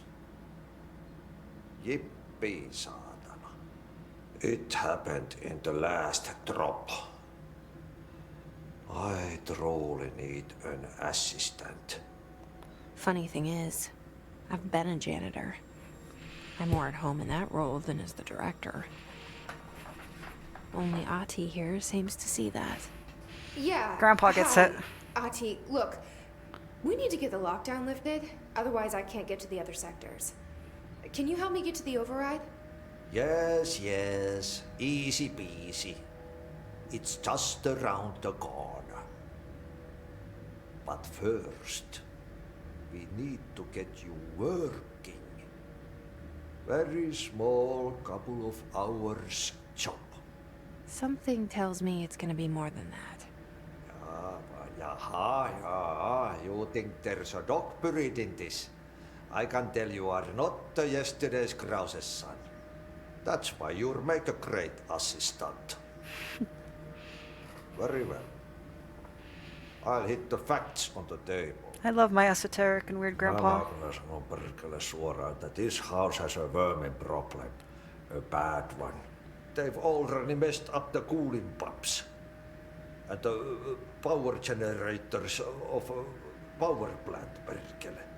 And the pensioner inside is starting to feel the band around his head tighten.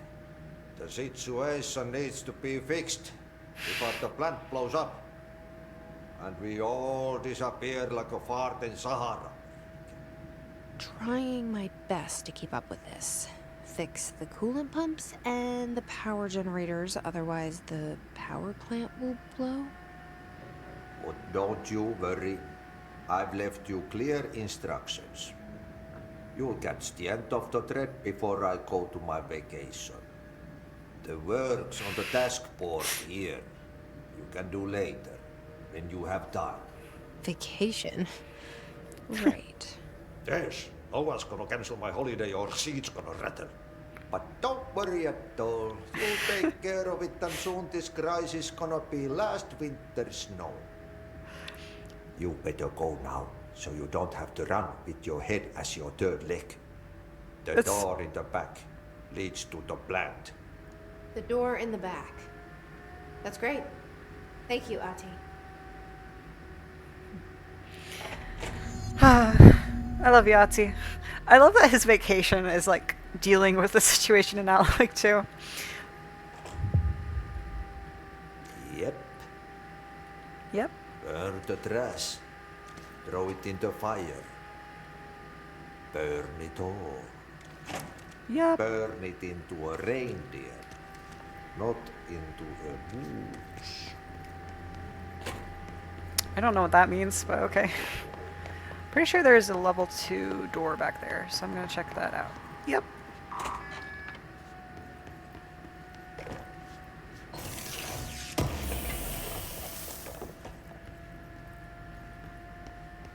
Okay, just that.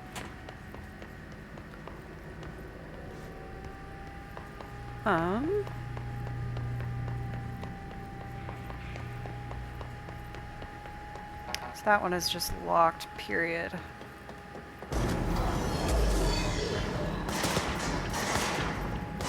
Leave me alone!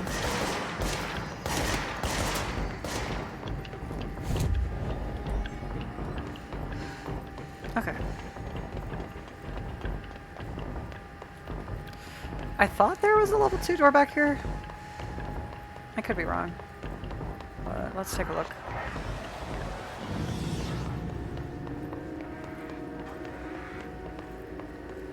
Ah, there we go.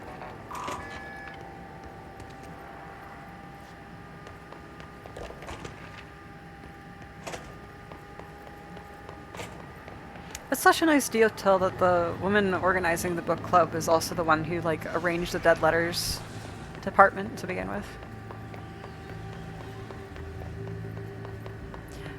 They probably, Remedy probably had like a board or something of some kind just to keep track of everybody, just for consistency's sake.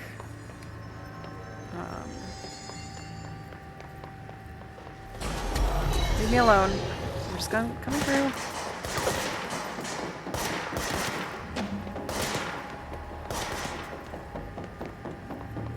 Grandpa, save me. Save me, Grandpa.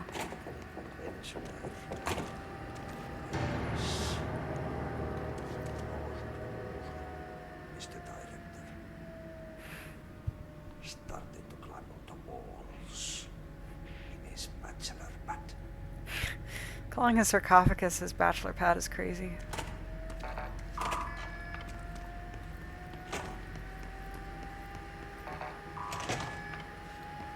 Oh, nice.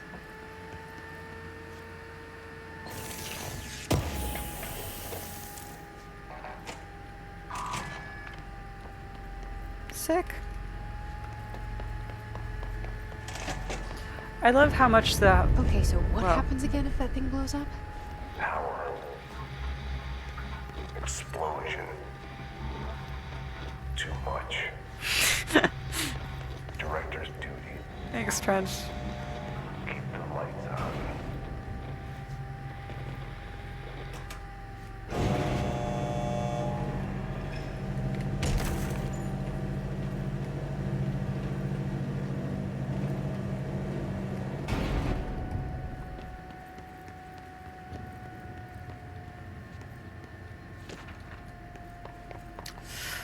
Let's catch up on documents a bit.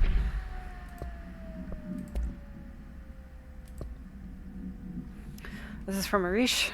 An object of power escaped the Panopticon a couple of weeks ago, and they want everyone to keep a eye out for it.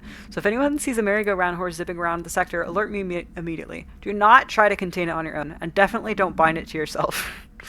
Oh, sorry, Arish. Unless you. Review from, something Lopez. Not sure what CPT stands for. Maybe Captain? These days, most young adult novels intertwine the coming-of-age story with either a contrived dystopian setting or a tragic romance, unless you manage to do both. In this story, the protagonist and her love interest search for a cure to a virus called the Fix, which is simultaneously killing her and spreading across the whole world. To find the cure, they go on expeditions into dangerous, uncharted territories. The people all live in walled cities now because dystopian future. Along the way, they just have to fall in love. I liked how we never got to know the Fix if the Fix was ever actually fixed. The ending was bold, especially for a young adult. The main character succumbs to the Fix when she's so close to the cure and commands her love interest to go on and save the world. She knows this is the end for her, but that job can still get done. She dies out in the unknown, alone and surrounded by danger, but never lose sight of the goal. That's a good soldier's death. I give this book 3 out of 5. I feel most of the teenage angst's a little lost on me, but I'd recommend it to my brother's kids. I love how every person reading the book club feels like they're reading a different book. But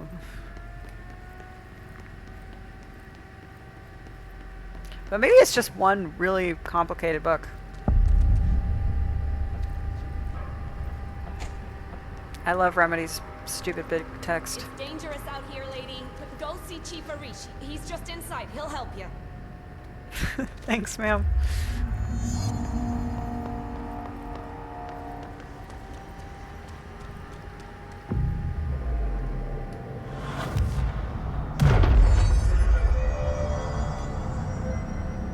Wow. Woof, this room.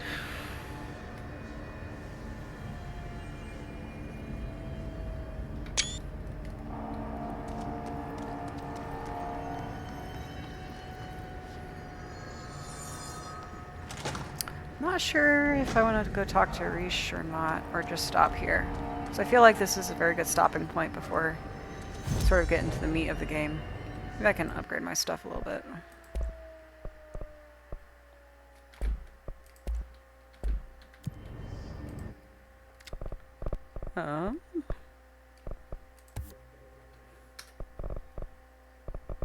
Health and melee.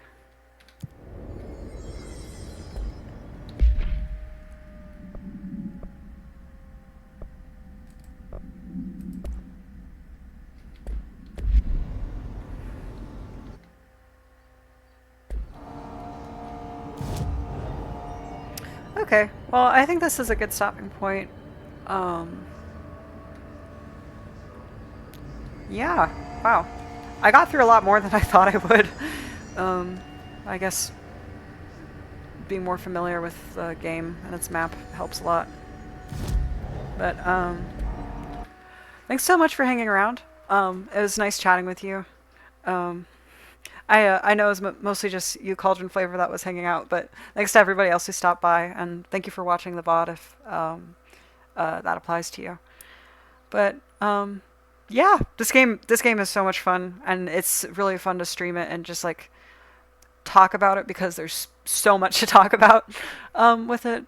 But yeah, I'll probably be continuing streaming it on weekends. I might play like the more mundane sections on my own just to like explore like stuff I might have missed in sections I've already been to, but I want to play the bulk of it on stream and on the weekends. But yeah, thank you so much for hanging around and for chatting. I'll never forget he, they, darling. He'll be in my mind with me forever. But yeah, thanks so much for hanging out. Bye.